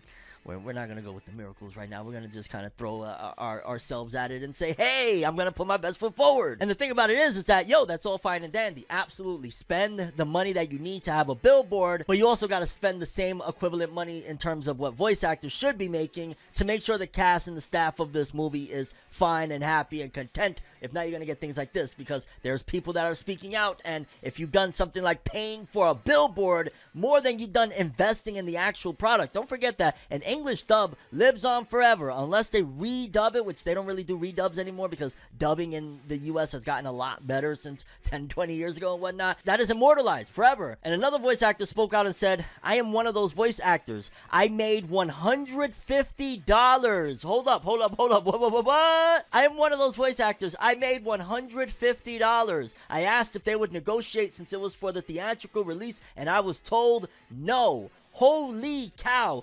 $150 to be a part of one of the biggest films in all time in Japan, but also over here. Like, okay, you're an English dub actor. You don't really have much to do with Japan, although the fact that, again, it's a very big title that you're a part of. So if you're a part of a big production's supposed to come with big budget. That's like if I'm creating a show right now and everybody knows there's like $100 million going into it. Like, I'm exclusive to like Apple Podcasts or something like that. You know what I'm saying? I got the Joe Rogan bag, and with $100 million, like, I go from this mic and I'm with like the cheapest little snowball mic, and like the lighting is terrible and everything. You're gonna be like, like, yo, FNEF, they just dropped a bag of 100 mil on you. What are you doing right now? You playing with us like this isn't FORNEVERNEWS. So if a big production, like a film, like Jujutsu Kaisen 0 that blew up over there is, you know, massive and whatnot, then again, the voice actors over here should also be paid accordingly and shouldn't be paid based on very old models. Now, we'll be fair with this voice actor in particular, which it still stands very firm with most voice actors, if not all, the major issues that they're facing. But somebody did point out that, no offense, and not to say your work shouldn't be valued more, but don't you have like 2 lines in the movie? I'm just curious how much a smaller part like that equates to on your end and what you feel that should be worth. So in case you don't know, I'm about to blow your mind with this one. Are you ready? Ready? Normally, from what I've been told for a long time now, is that if you're a voice actor, like for example, you're walking into a Funimation booth, I don't know necessarily exactly now, but I'm almost certain I heard as recent as a few months ago that it is still in the ballpark. I believe you get $65 an hour as a voice actor. Sounds crazy, right? $65 an hour. My people are fighting for $15. 65, hells yeah. And it's a minimum of 2 hours of work. So you are guaranteed $130 the moment you get any role with Funimation. You're guaranteed $130. Here's the thing, right? So it's 2 hours of work. A lot can get done in 2 hours. And if you have a very minuscule role, such as this one right here, they probably got, you know, $150, which is a little over 2 hours, I guess, right? If 130, 150, they probably got, maybe things is a little bit better now, whatever. But nevertheless, they got $150, which probably is about 2 hours worth of work. Maybe it went up from $65 to $75 an hour. But still, nevertheless, $150 to have any type of role in a big film like that. And because I could accept a very low, minuscule pay, I could accept that, yo, dog, they gave me pennies. I barely did anything, right? But considering I'm a part of this production, one of the biggest things is like, yo, dog, where's the residuals? These voice actors don't get residuals. If you don't know what residuals are, it's basically like right now when you're watching, let's just say they rerunning an episode of The Fresh Prince or Steve Harvey or any of those classic shows, Martin, all of those classic shows, if they're rerunning it, chances are, as long as those actors signed a really good deal and whatnot, like Martin is getting paid every time Martin is in syndication. Gina's getting paid every time, you know, Martin is in syndication, the TV show. Anytime any of that, as long as they had signed good deals, they always catch a check. It could be a small check, a big check, but they catch a check. So if it was something like that, yeah, give me $150. I don't care. I'm about to make money for the rest of my life. But that's not the case. They don't do that in anime. At the very least over here with the English cast, I don't know about in Japan how things work over there. I'd imagine, like, come on, dog. You know what I'm saying? One of the big dogs like Masako Nozawa, voice of Goku, probably, I'd imagine, must be able to negotiate for some residuals, right? And if not, then that's even worse. But then things carried on a little bit between this VA and this gentleman. This VA said, traditionally, anime that is intended for a theatrical release pays a tiny bit more than when you record episodes for streaming or TV. Not a lot more, but a token of acknowledgement that it will make more money. I was paid exactly what I make for the show. No negotiation. So essentially, what was you wanting, like 10 more bucks? Like, the whole thing about it is that this needs from the ground up a rebuild. Like, I understand you have very valid problems and criticism with this. Like, you're valid. The problem is not that, like, yo, dog, you should have got the 10, 20 extra bucks. The problem is that the whole thing should be redone. Like, nobody should be a part of a giant production like that as a talent and get paid that. And the thing about it is that, let's just say she got paid that $150. Let's just say, okay, that was for the 2 lines, right? It still was 2 hours worth of work. A lot can get done in 2 hours. So potentially you could make, like, if you're the star of it, let's just say you're Yuta Okotsu in this production, ideally you could even make less than $1,000 if they can get all your lines done in time. If you're really sharp with it and whatnot, you can make less than $1,000. Again, you could even make $150 if you could get all your lines done in 2 hours. You could make $300, let's just say, in 4 hours. You made $300 and there, like, can you survive? What can I do with $400? Can I pay my rent? I can't pay my rent with $400. I can't, you know what I'm saying? Gas right now is ridiculous, dog. Things is going crazy. I can't freaking pay for all of this if I'm getting paid $130 and they tell me we see you in 2 months when season 3 comes or some shit like that. That's not gonna work. And this VA, Tara Jane Sands, forgive me for not addressing you by your name, I apologize. I also want to make it clear that I am not blaming the recording studio for this, since they're given budgets that they must stick to. These changes need to come from the top. It's hard to know if the people at the top even hear our requests for frustrations, and that one is factual. Forget about the extra token of appreciation, like, oh, you gotta be a part of something, you ain't getting much, mate, but here's a little trinket, my lord. Like, no, they're supposed to be getting their just dues. Again, this VA, it's a little hard to throw the argument because you had like 2 lines or whatever. Let's just say you even had 10 lines, 5 lines or something like that in comparison to the other ones, but yeah, that's still 2 lines that was meant for if they had 15, 20 lines. If Tara Jane Sands had 20 lines right now, and she could get it all done in 2 hours. She was still walking away with that $150. And again, that's just not good. That's not right. Like, maybe back in the day, anime didn't make as much. It wasn't as mainstream. It wasn't as popular. You couldn't really, fit these budgets. You had what you had 20 years ago. We're in 2022 now. Pay them a little bit more. Pay them accordingly at the very least. Not even a little bit more, because, again, I would be like, I'm not even gonna lie. A part of me feels like being in there, I try to put myself in their shoes. A part of me would almost feel just a smidge of embarrassment of like, yo, dog, because you know how people have their expectation. Oh, you in a movie? You in a movie? How much you got paid for that movie? And then you got to look at them and say $150. Most people are gonna think, oh, you capping. Either you're capping about it because it's too low, capping about it because it got way more. Like, they just gonna think you're lying because what? But then that's also other side discussion of perception of what people think really is going on compared to the smoke and mirrors that Hollywood and the music industry and all these other big entertainment conglomerates put through. Most of the stuff that you see, you think it's real. The numbers you think it's real. A lot of times, there's a lot of fudging going on because they know that it motivates us. Oh, that sold well. Unfortunately, wow, everybody's loving it. I'm gonna jump in and see what's going on. And not necessarily really me, because for the most part, I like what I like, and if somebody else likes it, cool, but I'm not gonna jump in like, oh, they're liking it, I gotta like it. Like, if I like it, but yeah. And the story just quickly brings me to an article that I did want to read a smidge of so you guys get a little bit more context on just how big this battle goes. The Battle for Union Anime Dubs by Evan Minto of Anime News Network. Shoutouts to them. Crunchyroll and Funimation are competitors no longer. Now merged into a single company under their parent company, Sony, this new incarnation of Crunchyroll is the largest and most powerful anime company outside of Japan. Almost immediately after a merger was announced, voice actor Stephanie Shea, who did Usagi in Sailor Moon, tweeted, "Now that Funimation and Crunchyroll are merging, can we get some union dubs?" Which is very, very big, again, going into this whole argument. Actors like Crispin Freeman and Ben Diskin chimed in to support Shea's request, arguing that Sony's backing means Crunchyroll can afford to switch over to union dubbing. But what exactly are union dubs, and why are actors demanding them now? When it comes to film and TV acting in the US, there's really only one labor union, the Screen Actors Guild, American Federation of Television and Radio Artists, SAG. As Justin Savakis explained in an Answer Man column back in 2019, the union represents over 160,000 performers, including voice actors, and negotiates contracts with studios to guarantee consistent pay, working conditions, contributions toward health insurance, and a pension, and preferential casting for union members, basically giving you a little bit of an edge, giving you help in a entertainment world that is not guaranteed. It's giving you not necessarily a guarantee, but a little more of a, hey, it's probably going to work out a little better for you than the next guy. It's not a guarantee, but it probably will. A union dub is simply a show with a SAG contract. If a studio doesn't have a contract, members aren't allowed to work for them, and the studio has to hire non-union talent instead, which basically would mean, like, less experience. We got right here Josh Grell recording a line for Funimation's Double Drifters. Employees are conditioned to believe that any actor who asks for too much can easily be replaced with someone else, says voice actor Kyle McCarley, who does Mob and Mob Psycho 100. These are a lot of big names, mind you. Like, that was Sailor Moon that started this off. We got Mob from Mob Psycho 100. We got, like, yo, dog. But when we have all the support of our peers, we can stand firm on certain minimum requirements without fear of being replaced. The majority of notable film and TV actors are union members, meaning that most productions also have to be union in order to cast them. The dubbing industry, however, is historically under-unionized. They want to make sure that y'all ain't getting that bread that y'all deserve, especially when it comes to anime. I spoke to multiple actors who struggled to name a Crunchyroll or Funimation show that they were sure was union, though G-Kids and Aniplex produced some union dubs, and Netflix is all union. That's a benefit of Netflix. Shout outs to Netflix for that. Yo, I gotta give them kudos. We talk about some of the stuff that may irritate us, that seems worrisome or whatever, but if y'all have a union, y'all treating the actors right, obviously y'all got the bag to do so, but nevertheless, y'all setting a precedent of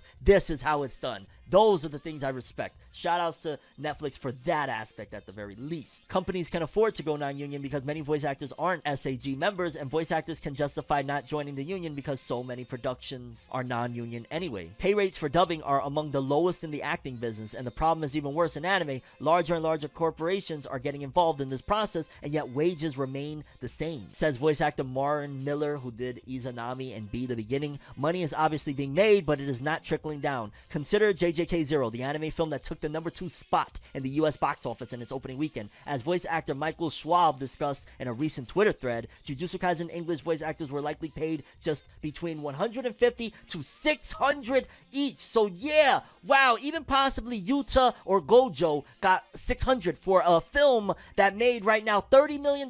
In fact, I'm gonna blow your mind with this one too. Dragon Ball Super Broly was surpassed by Jujutsu Kaisen already. If I'm not mistaken, I believe an article just dropped that said Jujutsu Kaisen surpasses Broly with like $30 million in the US. Freaking crazy. We surpassing Dragon Ball, bro. That is massive. So if you're surpassing Dragon Ball, you're doing stuff like that over here in the West, where is the raise? Where is the incentive for the VA? Based on the going rate in the industry. That's not a per hour rate, that's the total amount. The reasons date back to the origins of the industry, which again, the industry used to be very small in comparison, so that's understandable that back then it was a lot, you know, a little topsy-turvy, because, yo, they wasn't making bread like that. Origins of the industry, according to the Coalition of Dubbing Actors, a group that campaigns on behalf of voice actors. Dubbing began as a very small part of the film world, used only for localizing foreign films and short sessions for cleaning up dialogue. Because it wasn't viewed with a lot of respect, the pay was low and SAG didn't prioritize it in negotiations. Anime brought dubbing into the mainstream, but the rates remained unchanged. It was such a low priority for SAG that until recently, they were relying on a dubbing contract that was last updated in 2003. And you could totally service me that contract from 2003 if you're going to give me bread, that is the price of 2003. If you're going to give me eggs, that is the price of 2003. If you're going to give me gas prices, that is the price of 2003. Pay me 2003. Why not? But if not, you got to pay me 2022. One problem that's somewhat unique to anime, Japanese licensors can balk at the terms in union contracts, especially the requirement to pay actors residuals for 10 years after a show's release. But thanks to lobbying from CODA, SAG released a new contract in 2021, increasing hourly rates for actors to $87 and simplifying the residual requirements. As a result, a streaming service with fewer than 15 million subscribers like Crunchyroll only has to pay the hourly rate, while larger services, theatrical films, and primetime TV channels pay a flat buyout fee in lieu of residuals for a union show. Crunchyroll didn't provide a comment when asked about their past and future union dubbing policies. According to Coda, the pay rates for Funimation shows range from $35 to $75 per hour, depending on the number of hours worked. Again, from what I remember, I believe it was even Kale Bear, the voice actor of Gohan in Dragon Ball Z, and the narrator. I believe he was the one that gave me that info about the $65 an hour. Video game and anime voice actor Sara Sakura Hayate and Rumble Garadon says that's not nearly enough. She'd like to see the rate go up to $125 to $150 an hour with a 2-hour minimum, so the actor is paid for at least 2 hours, even for a short session. Like I told you, it's six. Basically, they want to double the pay. If it's $65 with a 2-hour minimum, they want $125 with a 2-hour minimum. Now you're getting $250, which still, you get $250 and you don't get a call back for 2 months, you're kind of screwed, but it's still better than $130. And even then, I ain't gonna lie, that's still wow. You know what I'm saying? I'd imagine like Hollywood for, like, you know, when Chris Rock voices, oh god, I can't stop thinking about Chris Rock and Will Smith. What have they done to us? Oh wow. So when they're in a film voice acting, I'd imagine they're getting millions.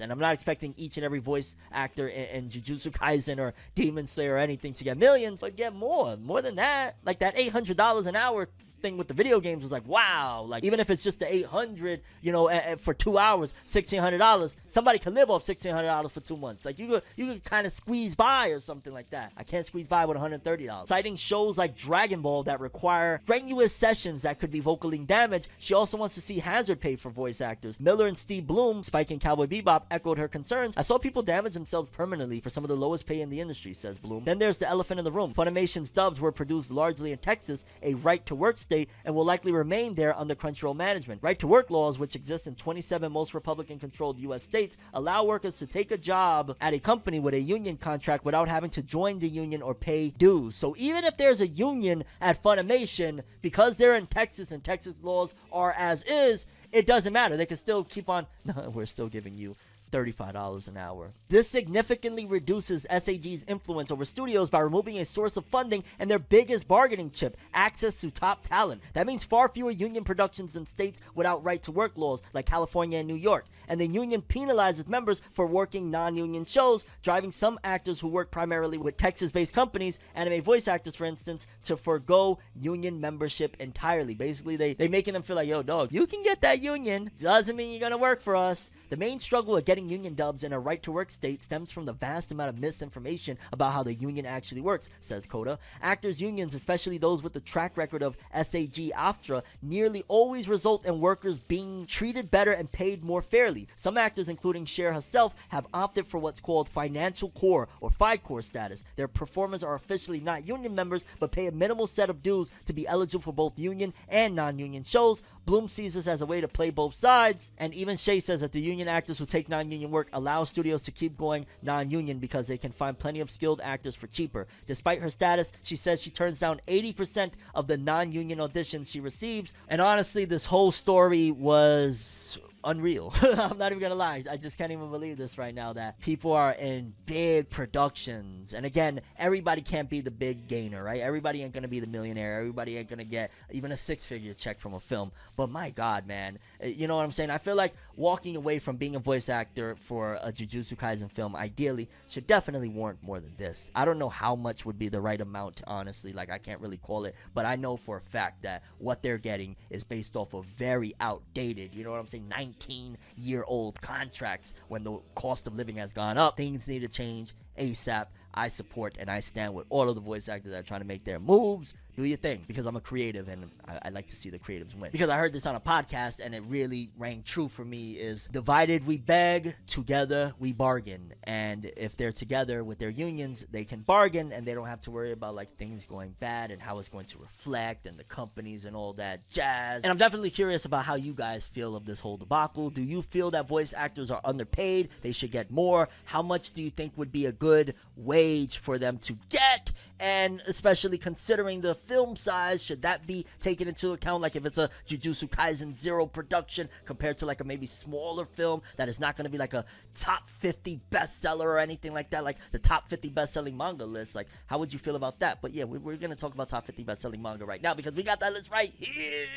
Y'all already know, y'all about to start calling me the transition king. Because for starters, we got 50 through 41 and a lot of kind of unfamiliar names, or they're just really with the long names again. But we got a Toilet Bound Hanako-kun in, what is it, 23 days, 14,541, bringing his total to 223,000 copies sold. Awesome stuff. Then we got Spy Family at number 46, volume 8. Yet again, another 15,000, almost a milli, 926,000 or 28,000. Not bad at all. Doing good. And then closing out on 41, Grand Blue Volume 18. Why does that look like Bakuman so much? Whoa, 16,000, bringing his total to 144,000. Wow, yeah, I genuinely was like, yo, is that Bakuman for a moment? Then 40 through 31, we got Jujutsu Kaisen still in there, and we just talked about Jujutsu Kaisen too. 16,481, 1.9, so less than 100K from a million. Not bad, not bad. I don't know why that Shadow's House volume is like catching my eye. Like all I just see is like, that's a headless dress or something. What the hell? That's crazy. Knights and Magic, that looks kind of cool. Then we got Dr. Stone at number 36, volume 25, another 17,000. Okay, broke 200K. Again, it's just gonna be interesting that Dr. Stone is over. It's just a reminder. Like now it's already kind of settling in. Like, oh, Dr. Stone is really over. Like we got the anime to look forward to, but no, it's really done. That's wild. Then at number 29, we got Hajime no Ippo, volume 134 with 22,000 this week. In 11 days, 62,000. And shout outs to George Morikawa. Like, my god, 134 volumes. Like, imagine if dude has been stacking his cake all these years from all the volumes he's sold. My god, I believe Ippo is at like 100 mil or something like that. Like, lots and lots of money. Then at number 23, Tokyo Revengers, volume 26, looking good, 26,540. Almost 900,000. Again, par for the course for all Tokyo Revenger volumes. They'll hit a mil before they leave top 50. Four Nights of the Apocalypse, that's really good. Four Nights of the Apocalypse, 11 days, almost 70,000 copies sold. I don't know. I feel like Four Nights of the Apocalypse might actually be a reflection of like, yo, it's actually really good, because it does really freaking good in terms of the sales for like a small spin-off. It doesn't have an anime and a lot of people are sour to it. It's still making moves, so shout outs to it. I mean, it does help that it had like a majillion anime with the previous series, but yeah, it seems like some people are still rocking with them sins now with the Four Nights of the Apocalypse. Number 15 now, Fire Force volume 33, 37,000 this week, 11 days, 96,000. Another one that, oh my god, so many series are ending. Fire Force, and that cover is just freaking awesome. Number 12, Kaiju number 8, volume 6, 43,000, 544,000 total. I ain't gonna lie, if I'm not mistaken, I believe I know the contents of that volume, and Jesus Christ, you're gonna want to buy that volume when it comes out, which is crazy. Kaiju number 8 is 12 volumes deep, still no anime. Holy cow. Soon. Well, it was kind of already announced, like Toho has something in production, so we'll get an official announcement eventually. Then top 10. Tensei Shitara Slime Date-kun, volume 20, 45,000 in a total of 19 days, almost 400,000 sales. Blue Lock, 52,000, 133,000 total. Blue Lock, man, it got sports down packed. And I believe in another episode I had called it a romance, but I was referring to, because I was comparing it to Blue Box. That is a romance sports, and I think Blue Lock is just sports, so forgive me on that one if you caught it. Then we got Takopi's Original Magi, Original Sin, with 65. I'm gonna keep saying it. Y'all already know. If you watched the episode, go watch the previous episode so you can understand what I'm talking about. What that looks like, that person crying there. Arajing. Then we got Honey Lemon Soda. I haven't seen a Honey Lemon Soda volume in a while. 66,000 at number 6 in 3 days. Not bad, not bad. Then we're gonna look at number 4, So Free Eden, volume 7, 72,000. In 11 days, 238,000. So No Free Eden. I really don't know too much about the series. I do know that it's popular and people love it, and people say it's really good. So again, there's one to look into. Kaguya-sama Lovers War, 83,000. Dope. 168 in total so far. And then top 2, we got Shimatsu no Valkyrie, a.k.a. Record of Ragnarok, with, in 10 days, 195,000. That's a little bit lower than usual for Record of Ragnarok. Interesting. And number 1, My Dress Up Darling. This is an anime that, I'll be honest with you, I avoided it because I didn't know what was going on with it. I didn't know if it was like one of those creep anime or something. And I'm not saying that I've seen anything to give me that idea. It's just the name, I guess. My Dress Up Darling. And I see like a girl and I'm like, is this about like taking over, you know what I'm saying? So I just kind of had a first thing of like, that name sounds a little, I don't know, but it's doing very well, and a lot of people are saying the anime is awesome. My Dress Up Darling volume 9 in 3 days, 127,000, topping the top 50 best-selling manga chart for this week. And we definitely had a lot of competition in here. Nothing really brand new per se hitting this chart. I know some volumes just dropped for next week's chart, so we're definitely going to see some newbies. And we got some new volumes on the way, so I can't wait to take a look at those, and we'll actually talk about it a little bit later in the episode. And I'm excited to see the next chart because we got a whole bunch of volumes coming out, including, it was announced, well, at the very least over here in North America, not in Japan, but over here in North America, the final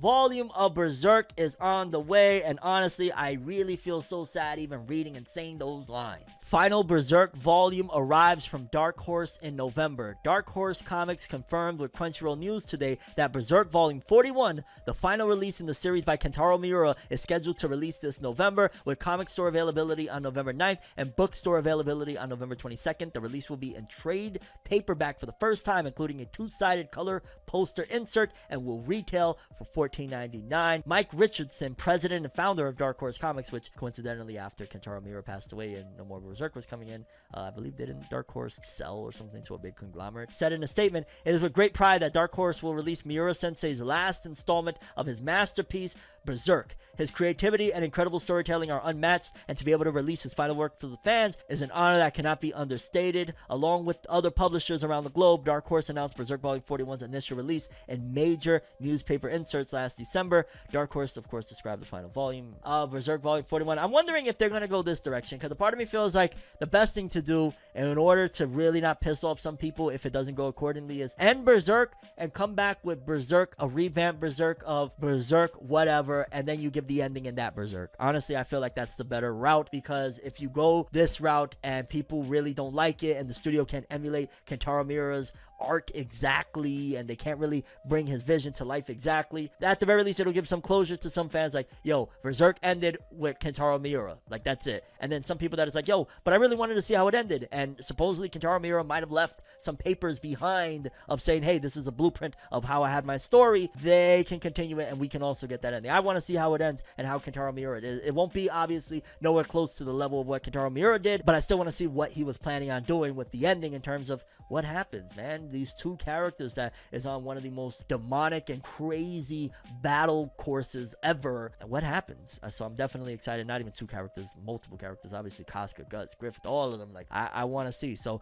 hopefully with this Berserk Volume 41, it is the final volume of Berserk, and then we could get Berserk, I don't know, Advent of the Apocalypse, or Berserk Chaos Ensues, or Berserk few years later. If you think about it like that, wow. Now that I'm thinking about it, essentially, if they did a time skip and they kind of revamped the looks of Guts, Griffith, Casca, and everybody, that would actually work a little bit more, because like, okay, now you're rebranding it, it's like Berserk, the new brand, and then you're showing the characters 3-4 years later, they all look different, so the art style change isn't going to be as noticeable, because again, you can't never 100% replicate an author's, art style. style. Like Toyotaro tries his best to replicate Toriyama's, but it really comes out more so looking like the anime. Because I think it's easier to cope with and, you know, I guess accept change when the narrative itself is also changing. Everything needs to change itself, so that way it's like, hey, it feels almost like it's progressively changing, opposed to just drastically a new artist came in and it's like, whoa. And at the end of the day, all change ain't bad. Sometimes some change is necessary. Sometimes you need to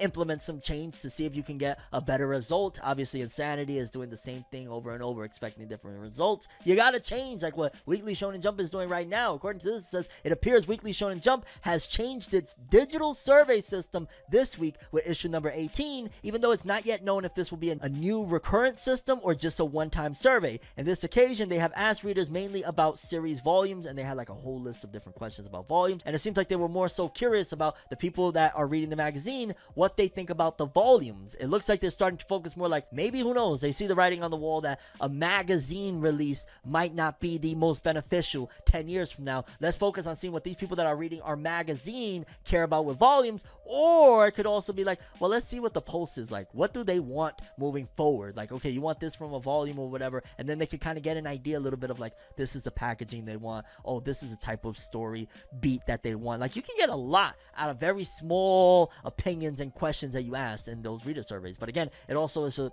sign of the changing of the times. Like we spoke about it in a previous episode of Forever News, how they're doing massive changes, they're trying different things, and this is another massive change for Shonen Jump. Like, their surveys, their reader surveys are kind of firm. It's like, hey, what do you think of the magazine? What do you think of, like, which series is your favorite and stuff like that? If they're changing it to be more volume oriented, that means that they're trying to do different things. That means that they're trying to see where they could go with it, and it kind of just adds into the stories we spoke about again in a previous episode of Shonen Jump, Shueisha in general are changing, and it looks like they're trying to be a little bit more aware in different avenues. Maybe they realize too, yo, we could push volume sales, and volume sales will make us way more money than pushing this magazine that is selling less and less each and every year, which is completely understandable. You got to save your thing. You got to change it up. You can't stay the same. I mean, here at Forever News, we've been changing up multiple times. Right now, as you're watching this video, the thumbnail style probably is another new style, because you got to keep on adapting. You either stay and die or grow and adapt and thrive. Bam, that was a bar. Ooh, but not as much of a bar as being able to say, yo, dog, I got a manga that is so freaking popular, they got it on a giant TV in the middle of freaking Times Square looking city in Japan. Okay, like, yo, shout outs to Yuki Tabata, because we got a couple of pieces of things to talk about regarding Black Clover. For starters, one of the biggest things that I was like, holy cow, apparently I believe over there in Japan, to promote the upcoming stuff with Black Clover, one of those recent trailers, I believe it was like for the movie and the anniversary and all that jazz, they actually were playing it over there like in their Times Square type of thing, you know, New York City Times Square. Well, over there it looks like maybe this is like Tokyo or something, and they have Black Clover, the full-on trailer for the upcoming film, playing there, and I love to see it. That's great promo. That also still reaffirms that, no, they still believe in this, you know, they still believe in Black Clover being a big thing. They still believe in Black Clover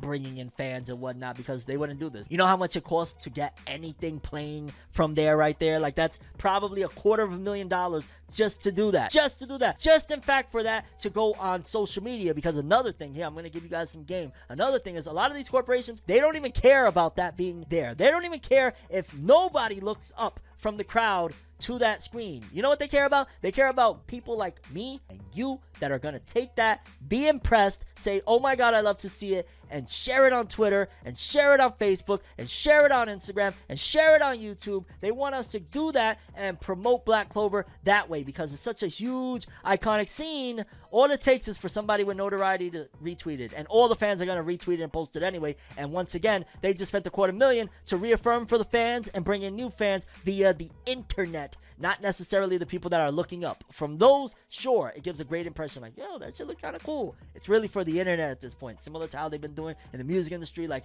you know, the Drake, how he was putting up billboards in every town and everything like that. Like, not really for the town, for those people, it's for the internet. And I think that's fire, because I guess a little bit more in Black Clover related news. Shoseki's first day of April volumes is here, and we got, again, like, new volumes that are coming out. We'll see the sales within the next top 50 best-selling manga list. But of course, Jujutsu Kaisen #1, One Piece. Whoa! Jujutsu Kaisen #1, One Piece #2. Yo, dog. Sometimes I stay shocked. Whoa! What? And that could very well change. This is day one. They usually record the first 3 days, and then we see more or less what the sales are looking like for the first week. But wow, I was gonna talk about Black Clover, but okay. Jujutsu Kaisen #1, One Piece #2, Black Clover #6. Now, mind you, that volume cover is freaking gas. I don't know why they put what's his name in there, Mr. Baha himself, Seke, but but that is a really, really awesome cover. Number 6, I gotta see what the sales is looking like, but I keep it a buck with you. I almost guarantee that it's probably gonna do similar sales as it's done. Like now, because Dr. Stone is gone, it probably is a little bit more higher in the magazine anyways, because it's like one less competitor from the old generation. But Elusive Samurai, and depending again what the numbers are looking like, is only 2 spots away, and it's way more of a newbie. And then Witch Watch, that's not bad for Witch Watch, placing 14. I will tell you right now that I can almost guarantee, now I'm sure, that Shugomaru and Doran Dororan are probably gonna get canceled. Like those ouch, number 78.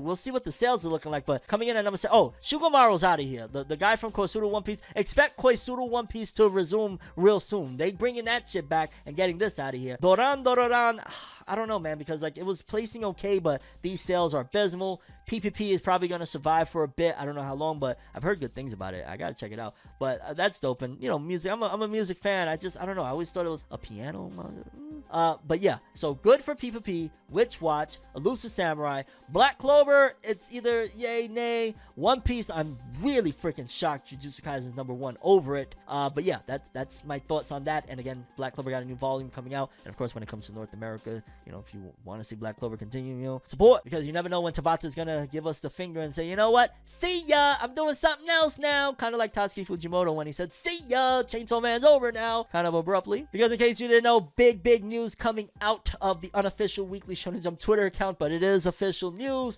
that Tatsuki Fujimoto, author of Chainsaw Man, will be publishing a new one-shot manga of, oh my god, you ready? Guess what the page count is right now. Type it what you thought the page count was in the comment. Go ahead, I'm gonna give you a second. 3, 2, 1. Subscribe to ForneverWorld and hit that bell for all notifications. 200 pages in April 11th. 200 pages. Wow. Now either that's gonna be this one shot again, that femme fatale story that he really wanted to tell, or it's gonna be somehow loosely related to Chainsaw Man, or I don't know what. Like at this point, if this is not related to Chainsaw Man again, and so one shot about a femme fatale, nothing to do with Chainsaw Man, let this be the last one shot until Chainsaw Man 2. I hope this is the last one. If this is nothing to do with Chainsaw Man, ideally it would make more sense. Like you got a whole lot of press behind this. It's Chainsaw Man 2 anyways. I would like surprise everybody. 200-page chapter Chainsaw Man. Let's freaking go. Chainsaw Man 2 is back and the anime is about to be coming soon. We'll see, but yeah, 200 pages April 11th. If the term we're eating was never so perfect, right? But again, I'm just a little bit like, man, what if it's Chainsaw Man 2, dog? What if? That would be fire. But you know what they say about if, right? If was a fifth, then Ranking of Kings manga got canceled. Or at the very least, it got freaking suspended because of poor translations. And I think it was even like stolen translations. Let's read. Book Live suspends Ranking of Kings manga's English release for retranslation. Ebook publisher Book Live announced on Thursday that it is suspending the distribution of the English version of Sosuke Toka's Ranking of Kings Osama Ranking manga and is in the process of retranslating the series. Book Live began distributing the manga's first 7 volumes in English on February 18th, but readers pointed out typographical errors and inadequate translations. Customers who have already purchased the books in English will be able to download the retranslated version for free when it's re-uploaded. The company will announce more details at a future date. It's hoping to release the manga as soon as possible. Book Live and translation contractor Dragon Digital apologized for spoiling the image of the series. Toka has been serializing the manga on the user-submitted manga website Manga Hack and other venues since May 2017, and Kadokawa published the 12th compiled volume on December 10th. And honestly, to me, and I'm gonna just take a shot in the dark, maybe they gave opportunity to a shady dude of like, yo, dog, you can do the translations, right? He's like, yeah, I get it done. How much? Yo, your normal what? Oh, yeah, pay me that. Bet. Like, honestly, it sounds like a genius scam if it wasn't for the fans catching their asses on it. Like, yo, dog, I could essentially pretend to be a translator and just steal the stolen translations and use them and pretend I'm a translator. That's some super wow. Like, yeah, you could do that, but there. And I'd imagine a lawsuit is on the way if the culprits that were translating it don't give back the bread, or, you know, some type of making amends, so to speak, because I'd imagine you got a little bit of money, right, to do that, and then you're gonna give them the finger? Yeah, probably. And unfortunately, this is going to be bad for Ranking of Kings' manga because, yeah, they're gonna lose a lot of money over this BS, them having to redo the whole thing, put out a new budget for it. It's probably gonna be in the red for the remainder of it. Okay, people, so after 8 years, this manga is finally coming to an end, and you're probably like, yo, dog, which series, which manga is coming to an end? It's been 8 years? Now, there's a few series that you probably probably gonna go and date back to like, well, geez, My Hero was 8 years ago. That's already confirmed to be ending. Black Clover is closing in on that. Like, what series is it? Oh, and by the way, the series is ending within 3 chapters to be precise. It's not outright ending right now. It'll end in 3. 65% of people watching this right now, y'all not subscribed, and it would really help this channel immensely and help you to get notified whenever there's new anime and manga related news by hitting that subscribe button and hitting that bell to get all notifications. Greatly appreciated. You help yourself out, you help me out. It's a win-win. Yes, people, another series after a long run is finally coming to an end, and honestly, it's to be expected, right? Majority of manga, they have an expiration date. Hell, all manga have an expiration date. Even some of the long timers like Kochikame that ran in Shonen Jump for like 50 million years eventually had to come to an end, and this series is coming to an end. It's not necessarily a Jump title, but it is under Shueisha, and you may have seen it around, you may have heard of it, you may have been like, yo, dog, main character kind of looks like Jotaro Kujo from JoJo's Bizarre Adventure Part 3. What the hell is this? And I'm referring to Golden Kamui, because apparently Golden Kamui is about to end within the next few weeks. Let's just quickly read. Golden Kamui by Satoru Nodo will end in 3 chapters in Weekly Young Jump. Last chapter will be chapter 314, 32 volumes in total. And I'll be honest with you, when it comes to Golden Kamui, I really enjoyed the first season of the anime. I probably said that a dozen times now, but I just really did. It wasn't the greatest product, it wasn't the greatest animation, but nevertheless it was okay, and I liked the premise, and I thought the character designs was cool, and I liked the relationship between the main character and his little companion and whatnot. Like, all of that was really dope, but it's, yeah, about time. To be honest with you, I thought something like Golden Kamui, considering it never really blew up per se. Like, it was alright, it did decent. I would see it on the charts once in a while, but nothing crazy. Considering that ending after 8 years is actually a really good thing, because, you know what I'm saying, some series don't get that luxury. There's a lot of series, heck, I have a whole drawer filled with them, from Hungry Joker to Barrage to Iron Knight, Takamagahara, Samurai 8 is crying in the corner right there. Yeah, I got like every volume of Samurai 8 now as well, because I had to show love. But yeah, a lot of series have to come to an end. Well, some sooner than others. Those were canceled, and Golden Kamui actually is having a great run. 32 volumes, that's not a cancellation, that's an end. It is ending in 3 chapters. I'm, I guess, curious for anybody out there. I'm not sure. Is there any Golden Kamui fans out there? If you are, then let me know. I will really be curious if you drop a comment saying like hashtag I rocks for Golden Kamui or whatever it may be, because yeah, Golden Kamui is actually coming to an end. From what I watched, I thought it was cool, but it never really blew up and never really got like major notoriety like I thought it would have, because especially like, you know, it's a seinen manga, so you would think like, hey, this could be something crazy, but oftentimes seinen kind of miss the boat unless they really go to almost damn near borderline shonen on a like Blood Lad, or like One Punch Man is technically shonen or technically seinen but runs in shonen over here, and like really wild stuff. And just in general, people, yes, after 8 years, Golden Kamui is coming to an end in 3 weeks. It's been a journey and it lasted a long time. 32 volumes. Shout outs to Golden Kamui. All good things must come to an end. All of them can't be at the top, unlike this series right here, because I'm not gonna lie, the next thing we're about to talk about right here with My Hero Academia, what? Because at the end of the day, all good things must come to an end, but fret not, because we have good news on this side of things in terms of we got the best-selling manga of 2021 in the USA, and this one right here is not necessarily a shocker, but it's definitely a statement, and it's definitely interesting to see what things go on moving forward, considering the fact that this series has clearly penetrated the West, despite whatever you may see online, despite the fact of what maybe a critic such as even myself might say about this series from time to time. Ultimately, it is speaking for itself in terms of people absolutely loving it, because according to this right here, the #1 best-selling manga of 2021 for the USA is... Imagine I just read off a list of like every manga in existence that it's not. Like, I start off like, it starts off with, it's not Naruto, it's not Rave Master, it's not...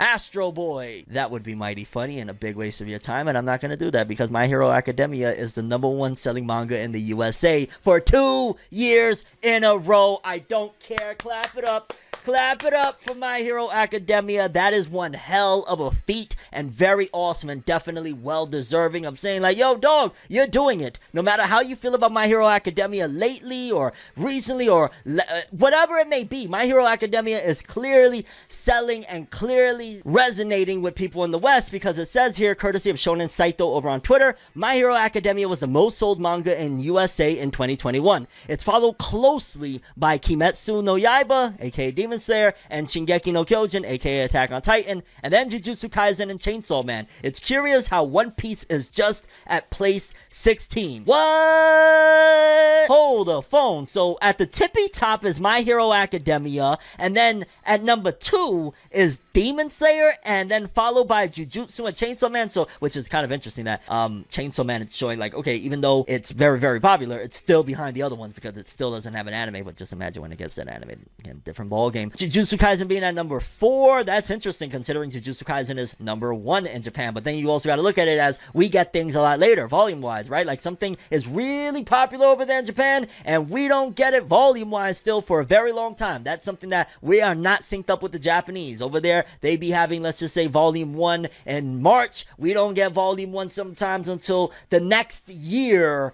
of like August or some.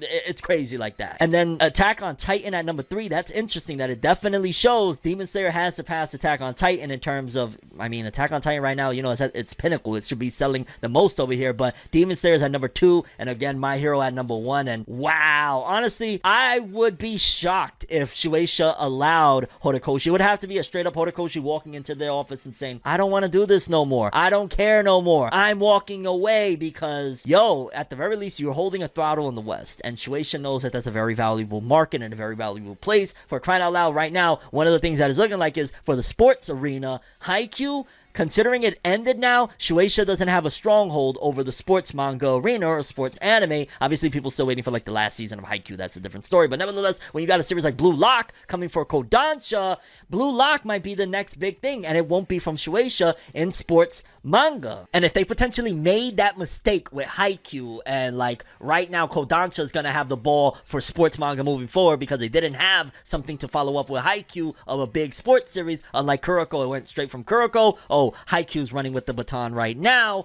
then they very well could lose that spot. Like Kodansha been blowing up lately. Tokyo Revengers may not be the biggest in the West, but in Japan, it's tearing it up. And all it takes is for them to get another Attack on Titan, and there's nothing a big leader over here in the West, and boom, they become the number 1. But again, I gotta give massive congrats to My Hero at number 1 for 2 years in a row. Gonna be interesting to see what 2022 looks like for them in the West, because 2022, it's still gonna be running, but it's almost done. But, you know, with all the criticism and newer series popping up, and Chainsaw Man coming back, and Bleach return, it's gonna be crazy. And it's followed closely again by Kimetsu and Shingeki. Like Demon Slayer, honestly, it's very popular over here, but it's just bananas that My Hero just trumps it over here. That, I guess, is a testament to, again, people. Like, this list is so wacky if you compare it to like the stuff that we talk about each and every week in Japan. Like One Piece just being at 16, that's wild. Like, don't get me wrong, even in Japan, One Piece is starting to get a little bit bested, but geez, it's like way below. And then Chainsaw Man, I feel like it's definitely a lot more popular, and probably, I don't even know, this list is wild. My Hero beating out Demon Slayer. Japan would never, but shout outs, and yeah, enjoy that victory because you're ready. I'm about to break your heart. I'm about to break your heart. I'm about to break your heart. My Hero Academia will be on break next week in Weekly Shonen Jump issue number 20. The series will resume in issue 21/22 as scheduled. Yeah, no My Hero, which y'all already know how I do it over here, how I give it up. I applaud the authors. Please go take that break, although it kind of sounds a little bit like, damn, there's a lot of breaks incoming, because if they're taking that break, right, for issue number 20, and then the series is going to resume in a double issue. Usually when they do double issues, it's because the next week they're going to be off as well. So we might get My Hero takes break, comes back, takes another break again, and comes back because the magazine as a whole might be on break after that double issue, because again, that's usually when they do double issues. So yeah, My Hero on break, and it might have a break after it returns. So yeah, a lot of topsy-turvy stuff, and especially considering Horikoshi is really saying he wants to get it done this year, every break feels like it's going to break the manga, because that's one less chapter that Horikoshi has to play with if he is indeed on this crunch time deadline that he's really trying to lock in on. If he decides, yo, I am accomplishing this, I am achieving this at all costs, nothing is stopping me, yeah, he might be skipping out on things, and there might have been extra pieces of detail and stuff for this finale that we could have gotten that we're not getting because it's break back. You know what I'm saying? Break back.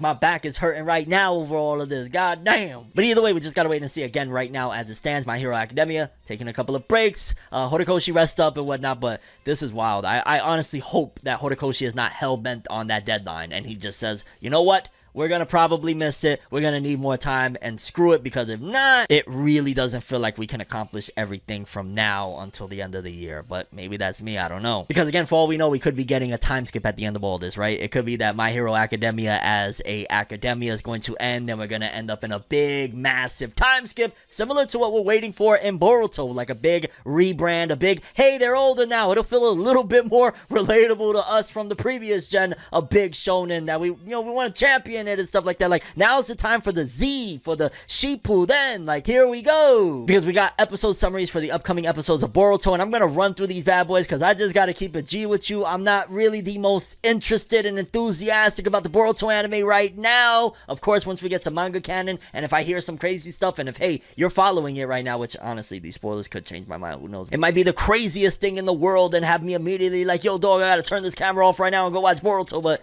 courtesy of Organic Dinosaur, summary for Boruto Anime Episode 244, Rift, airing on 4/10. While Boruto and his teammates were gradually making some progress towards preparing their battle strategy, they realized that a portion of the enemy forces were a step ahead of them and had already been heading towards the village. With their arrangements still incomplete, the village will be put in a perilous position. Karatachi Kagura is apprehensive about their own inadequate combat capabilities. If a situation should arrive, the curse seal that has been etched onto Kurosaki, Buton, Hebichiga, and Fuefuki Hihoho could be released. Who the hell are any of them? Since the person was originally marked from dies, then the one who are bound by the jutsu will also lose their lives. Although it'll be for a temporary period of time, the three of them will be free from it. Despite losing their bearings at first, the three of them have finally agreed to cooperate in battle with Kagura, Boruto, and the others. And then episode 245 for Boruto, Funamushi's Tennessee, airing on April 17th. As Funamushi's main forces, who have an allegiance to the Funato clan, approach the village, Boruto and the others attempt to ensnare their enemies by setting up traps. Each of them are standing by on high alert at their respective locations. Despite their preparations, somehow their enemy has seen through their plans. Suddenly, they all get plunged into an all-out battle. Even though Boruto and his comrades are flustered, they engage their enemies head-on and cooperate with one another. They're outnumbered by their enemies. However, Funamushi is still burning with revenge. Boruto and his teammates get driven into a corner when Funamushi unleashes a strong jutsu. Then we got episode 246, a grave injury, coming out April 24th. Boruto and his comrades have managed to endure a difficult battle, but at any rate, they were successful in making Funamushi's forces retreat. However, that came at a very steep cost. Meanwhile, in neighboring seas of the water country, the Mizukage, Chojiro, and the shinobi who have gathered from Kiragakure are continuing to have a standoff with the pirates who have amassed there. Even though this is part of their strategy, Tenma can't seem to hide his frustrations at how slowly their battle has been progressing. His brother-in-law, Isari, says to be patient and try to wait for an opportune moment. Tenma wants to live up to Arumi's expectations, who is his father-in-law and head of the Funato clan. He then starts to set some things in motion in order to advance the battle's progression in one fell swoop. And lastly, episode 247 for Kagura's sake, on May 1st, the day before my daughter's birthday, May 2nd. Hey! During the battle against Funamushi's forces, Boruto and his comrades have sustained some serious injuries. They decide to settle things once and for all against Funamushi the next time that they engage in another fierce battle. After all, they're children in the village that they hope will be spared from harm during any future conflicts. Meanwhile, Ikada's older sister, Seiden, has sustained a grave injury. Funamushi is boiling over with a desire for vengeance against Boruto and his teammates. In addition, Araumi is informed by Isare that Tenma has died in combat. With Seiden on the edge between life and death due to her serious wounds from battling, he explodes with rage at yet another tragedy. Arumi declares, "From now on, I'll be taking command over the battle myself." And that was a lot. And I just gotta be honest with you, none of that sounded interesting to me at all, because for starters, it's continuing off from the previous episodes. It's an ongoing arc and whatnot, and it doesn't sound the most exciting. Like, the fact that Chojiro is involved and Kagura is involved, those things kind of sound a little bit interesting, and it reminds me from what it sounds like the Bloody Mist Village arc that they had very early on in Boruto. Like, I really liked that arc. I thought that they did a good job having them. It was like a class trip, but it also showed that even though the Mist Village tried to hide their old ways, there was still some people that was kind of worshiping that. It reminded me of like Hori Jones, how he couldn't accept that the village had changed and whatnot. Like, that's kind of what it gave me a vibe of. And yeah, I just gotta keep it all the way funky. Those don't sound great to me, and I'm gonna stress right now, right? I'm gonna be very, very clear about this. I haven't faithfully watched the Boruto anime in a few months, but as it stands right now, with these episodes in particular, not only am I not excited about watching this, it's probably gonna be a while. Unless y'all tell me, like, the only thing that could change my mind is if I get a way crazy amount of people telling me, like, yo, Fornev, maybe you should just give this a second look. It may not sound crazy or whatnot, but trust me, it's good. I'll definitely take a look. I have no problem with saying, oh, snap, you know, I was judging it off what it sounds like, but it's actually pretty good. I have no problem with that. Yeah, as it stands right now, this isn't something that I'm interested in at all. It just doesn't, like, it sounds straight up like, ooh. But no offense, and if you enjoy it and you feel like it adds to the experience of the Boruto anime for you, by all means, feel free. It's just not cutting the mustard based off those descriptions for moi. And I hate to get sad on you guys, but at the end of the day, we do have something very important to announce, and it's very sad to say that we lost a legend. We lost an absolute legend because the series that this man created is one of the biggest series out there, one of the biggest kids cartoon, I guess you could say, over there in Japan, one of the biggest kids anime. They try to bring it over here from time to time. I think they had it on like a couple of cable channels at one point, and I think they had like some pop figures. I think I even have it of this series, but ultimately it never really blew up. But either way, this is a legendary series, and it's real sad to say that the creator of Doraemon has passed away. And I was like, whoa, because I know that Doraemon is massive, okay? Doraemon is massive. Again, it didn't work out for whatever reason. I think a cultural difference, to be honest with you, between the United States and the West and Japan, but it never really came over here and pop, but over there in Japan, this thing is huge. And sadly, it said Doraemon creator passed away. RIP legend Fujiko Fujio, that's the author of Doraemon, and wow, it's just kind of sad. Oh wow, did he do the Laughing Salesman? Oh my god, if he was responsible for the Laughing Salesman, which it seems to be the case because it looks like those are some of the series that he's done. I love that. Oh my god, that was such a really enjoyable anime. And RIP, man. Absolutely RIP. People don't realize, like, there's some series that just because it doesn't blow up over here doesn't mean it's not a big deal. Like Detective Conan Case Closed, just because it's not big over here doesn't mean it's not one of the biggest series over there in Japan. And every episode all over, it's like The Simpsons over there. People just love watching Detective Conan. That was kind of somewhat with kids Doraemon. And again, this legend will never be forgotten. Doraemon is huge, humongous, not only in Japan, but outside of Japan as well. And yeah, it's wow. I don't really want to dwell on this too much. I guess I want to just send condolences to his family and say that he left his mark. And yeah, because, you know, this is just sad stuff. It's really sad stuff, and I don't want to stay here with it. But I don't want to sad us out completely, so let's just jump over to the Weekly Shonen, jump all the comments, and see what some of these authors are talking about. Because some of them be bugging, some of them be wilding, some of them be saying some off-the-wall stuff, some of them be saying stuff that I'm like, I don't know what you're talking about. Cultural difference, cultural clash, hello! But let's see if we can get something fly going, because for starters, we got Eiichiro Oda, creator of One Piece. The latest issue of One Piece magazine features the boys. Thanks to Boichi Sensei again. It's pure arts. So Oda is acknowledging the greatness. Oda understands. Yo, dog, if you got Boichi on your series, you're doing all right, fam. You're doing great. And, you know, at the end of the day, there's people that say that they wish that Boichi drew One Piece. That's how freaking amazing that art is, which I ain't gonna lie, I don't know how I feel about that, because one of the charms of One Piece, for better or worse, some people, you know, criticize it for it, but it's that wackiness, that goofiness, that zaniness that art provides. And Boichi doing an Ace manga is different. Ace, right, his story is very serious. He's a very serious character. That's not necessarily the same situation with, you know, Monkey D. Luffy, the goofy character. Oh, yeah, baby. Sorry.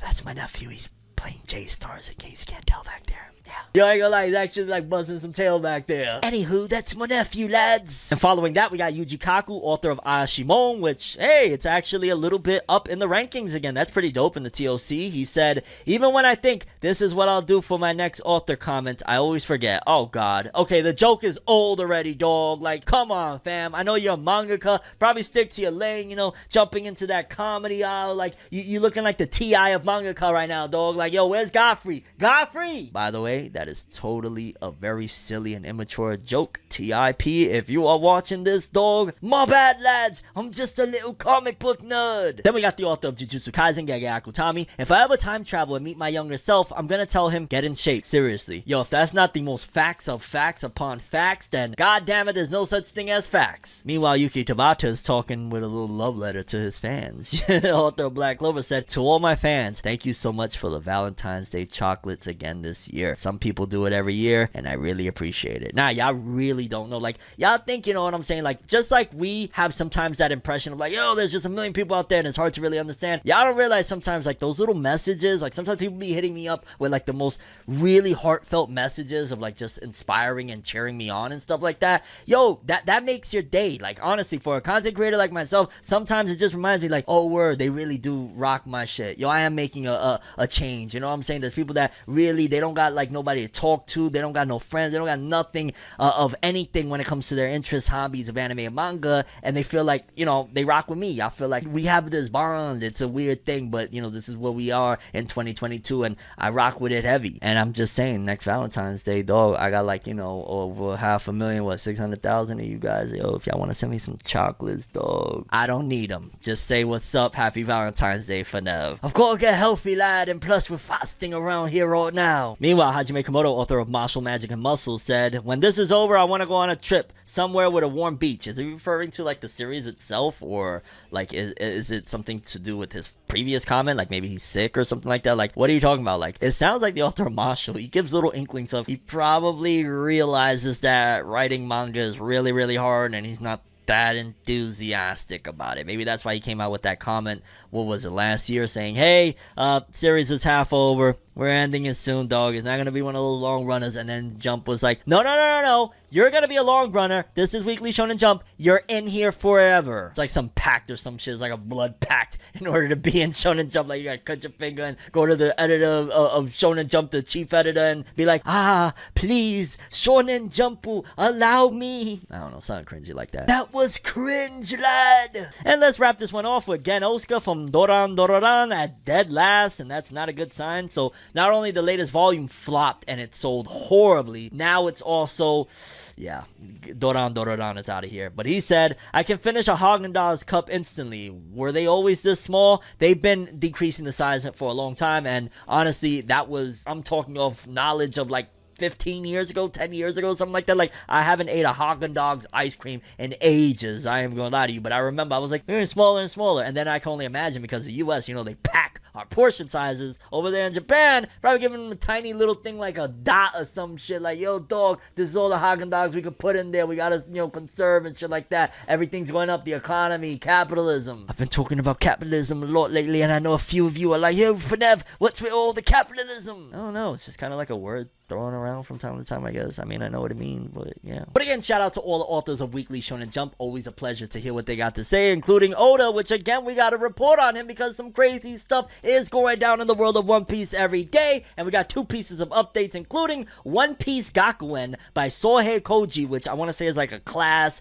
gag series. Will be starting to simul-publish at Shonen Jump Plus's app, which I want to say, if I'm not mistaken, One Piece Gakuen was a Saikyo Jump serialization, and it seems as though they're like, okay, we're gonna put it in Jump Plus. I personally think, and maybe this is just me, maybe I'm off on this, I think a lot of those chibi series kind of flop. They try to market and take some of their popular titles and make chibi things of like, yo, dog, if we make it Baby Eyes, like, you know, Baby Looney Tunes or some shit, it could pop with new kids, and it never does. And it's unfortunate because some of those, like, I really loved Rock Lee and his Ninja Pals, Naruto SD, Rock Lee and his Ninja Pals. That shit was hilarious. I loved it. Not every episode, and there was an abundance of poopy jokes, but nevertheless, that was hilarious. Like, I don't think they should target those towards like kids, and maybe if anything, make like seinen versions of it or something like that. That is like, hey, very big warning, this is a little bit more of mature humor. It doesn't have to go completely the other way of like, yo, it's dark as hell, but like, yo, just, you know what I'm saying? But for fans of that, that'd be interesting if they actually brought it over here and translated it. I'd like a little joke chapter here and there. But also something even bigger that is really awesome is we got a full-on release of all of the Straw Hats and their new designs for the upcoming One Piece Film Red film. And looking at it right here off the top of the gate, we got Frankie yet again looking wacky and weird. It looks like he got, oh my god, that kind of looks like a microwave. It's like he has a microwave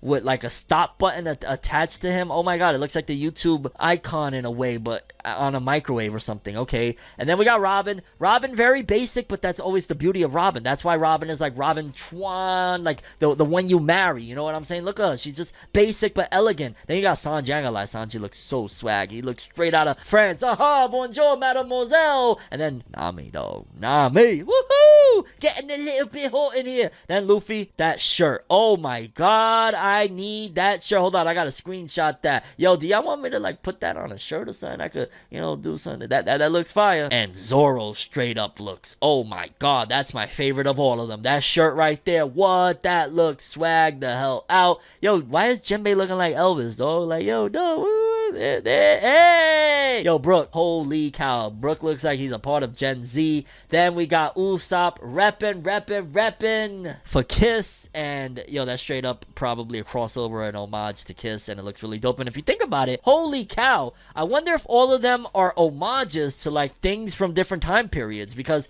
that's a band, Kiss. That's Elvis back there. Are any of the other ones an homage to like popular bands or anything like that? Or is it just a coinky dink with those two? I mean, who knows? Maybe Brook could be like a hip hop artist. That's kind of cool. Like, think about it. He got the hoodie and everything. He looks dope. Then Chopper is Chopper. Chupa! Wasn't there like a character part of like the CP9 that said that shit all the time and it was mad annoying? Chupa! Wonder what happened to the poor little fella. But yeah, for the most part, you know, again, I gotta keep on saying this. This is stereotypical for a One Piece film for them to look good. If it didn't, I would be, whoa. Or if they went an edgy route or something like that, the only thing that really is like, holy shit, is again, Zoro looks swagged the hell out. We got Kiss up in this bad boy with Usopp, which, you know, my favorite Straw Hat gotta do it big with the heavy metal. Yo, I ain't gonna lie. Tell me I couldn't pass off, yo, dog. Right here. And even more facts is the fact that the Dragon Ball Super movie, y'all remember that? Yeah, remember it got, you know, hiatus, pushed back, the whole big hack, Toei Animation. We talked about it a bunch of times here on FORNEVERNEWS. Well, there's a little bit of an update and maybe a silver lining here, because along with Dragon Ball Super Superhero, the film that was coming out, and I say silver lining as if I'm like excited and really looking forward to this film.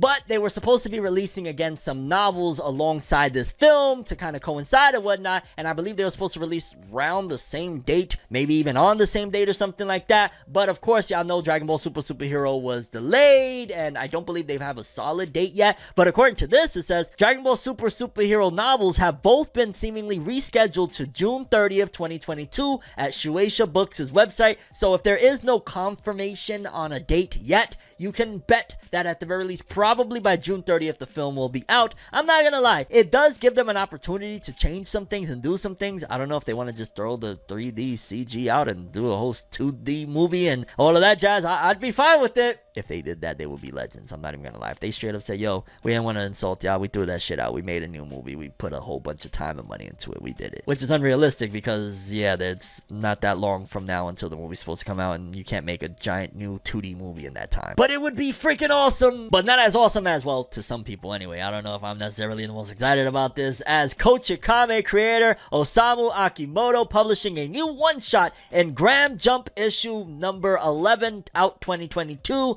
May 2nd, which, again, my daughter's birthday. I'm always keep saying that. Shout outs to my daughter. I love my princess. That's my light and joy. But yeah, the author of Kochikame, in case you don't know about Kochikame, you probably don't know about Kochikame. It's one of the longest running Shonen Jump series. It ended a few years ago, but it ran for like a gajillion years, like the 70s or something like that. And it was shocking to even hear that the author ended it. But the fact that he's creating a new one-shot, that's interesting. I wonder if he's going to try and get a new publication, or this new one-shot is literally just going to be more Kochikame. Maybe he said, you know what, I'm not drawing this shit every week anymore, but I could do, you know, every 3 months, give you guys a Kochikame chapter for the editorial staff to get a little bit of nostalgia and have a little smile. Like, what if that's literally the only reason that they still bring him back for Kochikame? Like, forget the business side of things. It's like, yo, no, our mental health, we need Kochikame in here right now. We ain't gonna write no more here in Weekly Shonen Jump. We shutting shit down until we get more jokes from Kochikame, that one-eyebrowed cop motherfucker. That would be both hilarious and awkward, and I would be like, god damn, their business acumen is all the way messed up. So messed up that it had me do something that I haven't done in a while, and that's talk about the top 10 selling manga series of the week. Again, this is the total series. This is not like one volume per series. This is everything that the series sold this week. And coming in at number 10 is Record of Ragnarok, selling 63,000 copies, a little over 63. That's pretty good. Shout outs to Record of Ragnarok continuing on to rise. Then we got Chikyu no Undo ni Suite, and that did 67,000. I've never heard of that as a Shogakukan title. Shout outs to Shogakukan. Sometimes I go a little overboard because they are the weakest of the big three, so to speak. You know, Shueisha, Kodansha, and Shogakukan. But when they get a title on the board, I like to give them some props. Then we got Blue Lock at number 8, 70,000. Again, Kodansha in there like swimwear. Honey Lemon Soda. One day I'll read it. Probably when it gets an anime, I'll check out an episode out of curiosity. Mystery Toll Luna Kare. That's still doing numbers. 113,000. We constantly joke about it because I've never never heard of it, but it's a thing. Meanwhile, Spy Family at number 5, cooling with 117,000. Tokyo Revengers still. Tokyo Revengers has been on the charts in the top 10 for like a year now or something, close to it or something. It's crazy. That one is doing 124,910. Then we got My Dress Up Darling, number 3 with 166,000. Again, I don't know what the hell that is. And number 2, Jujutsu Kaisen, 204,000. And number 1,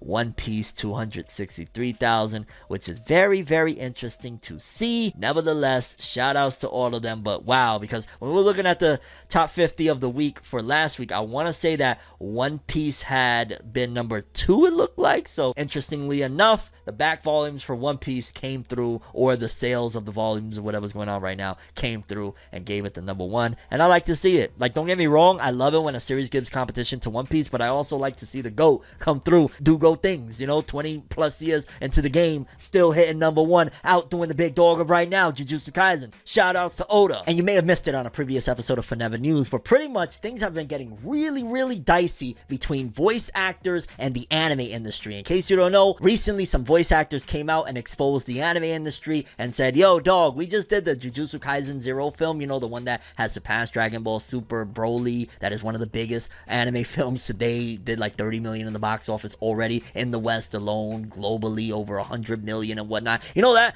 little film? Well, guess how much the English dub voice actors all got paid? Every last one of them got paid within this range. Because if you missed the last episode, anywhere from $100 to $600 for the film is what they made. Not $600 an hour, not any of that. No, not even $100 an hour. They either made $100 or anywhere from that to $600 for the entire $30 million profit thus far film in the United States box office, Jujutsu Kaisen, and it's been a disaster. I am supporting the actors on this one. That is really, really disgusting. All of them are making pennies when this film is making millions, and things is getting more dicey, and it looks like people are riling up and people are fighting back. It looks like the voice actors are not standing down on this one, just like the Writers Guild is fighting for better wages on animation scripts and whatnot. The voice actors are fighting back too, and it says here, SAG-AFTRA labor union issued do not work notice on Dragon Quest The Adventure of Dai English dub. The Screen Actors Guild, American Federation of Television and Radio Artists, aka SAG-AFTRA labor union, issued a do not work notice on the Dragon Quest The Adventure of Dai English dub, listed as Dragon Quest Legend of Dai, on April 22nd, 2021. The statement is as follows: please be advised that Ocean Media, the producer of the English language dubbing series Dragon Quest Legend of Dai, has refused to execute a basic minimum agreement that is in full force and effect for work with respect to this series. As such, SAG-AFTRA members are hereby, I'm saying AFTRA, I'm not going to keep spelling that shit out, I'm sorry. Like noble cause, but the cause isn't that noble to make me keep repeating myself like that. Members are hereby instructed to withhold any acting services for this production until further notice. Please note, accepting employment or rendering services on Dragon Quest Legend of Dai may be considered a violation of Global Rule 1.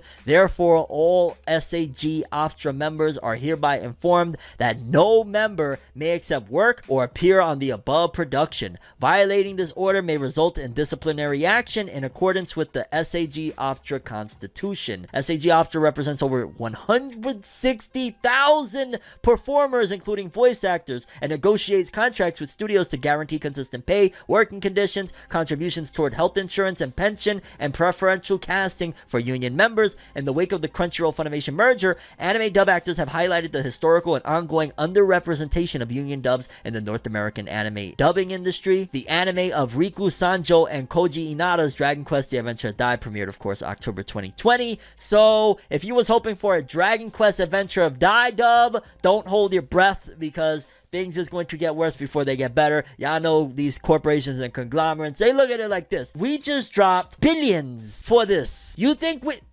Sweetheart, was it billions or hundreds of millions? I forget, to be honest with you, but they're probably like, sweetheart, we can't divulge any more money. We've already dashed all of it out of our pockets. You go get a little trinket over there.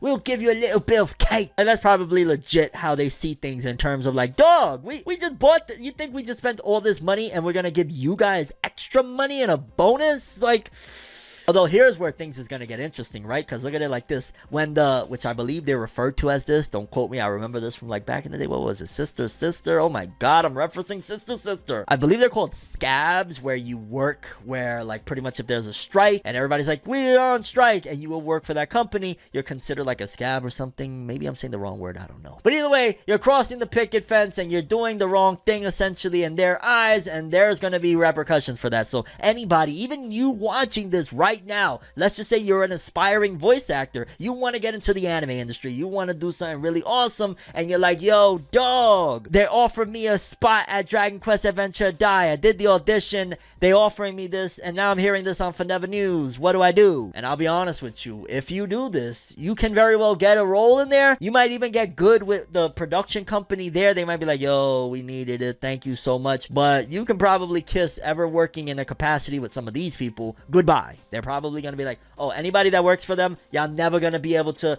get involved in us, y'all can't join this guild, nothing. Which is a real big shame, because yo dog, if I ain't signed with you guys, I ain't violate nothing. But I could see at the very least, at the most minuscule level of it, the voice actors that are a part of that guild giving side eye to anybody that works there. Even if you're a newbie, even if this is like your dream job, some of them don't see it that way. Some of them see like, you're messing with my income right now, screw you. And that's just kind of crazy that Dragon Quest Adventure Die, I don't want to say it's dead on arrival or anything like that, but definitely, yeah, there's probably not going to be much traction over here in the West, considering like if they're holding this dub over, and it's probably been a while. This has probably been going on for some time, because they said that this was listed as April of 2021. This was listed for over a year ago, or a year ago at this particular point, and Adventure of Die been out since 2020, so they've been sitting on this for a year and still saying, we're not doing it, give us a raise or we're not doing it. And then, you know, all this more disrespect with what happened with Jujutsu Kaisen Zero and stuff like that. They're probably like, yo, enough is enough, we get pushed so much around, we're pushing back, we're not doing this. And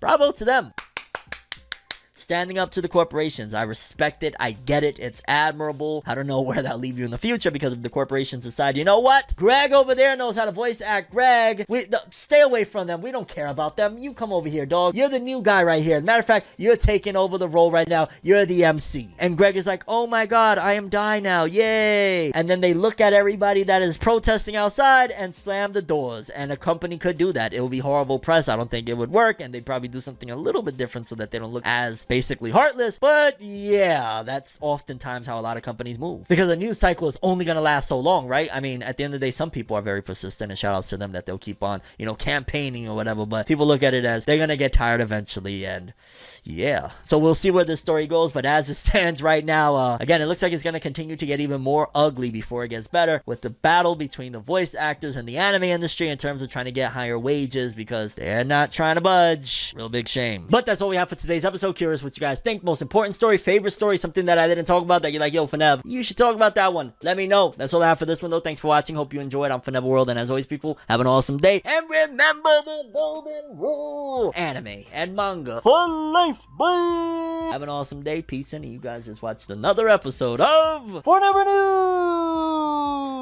Have an awesome day. Don't forget to subscribe and hit that bell for all notifications. I'm just saying. Oh, you should totally like subscribe.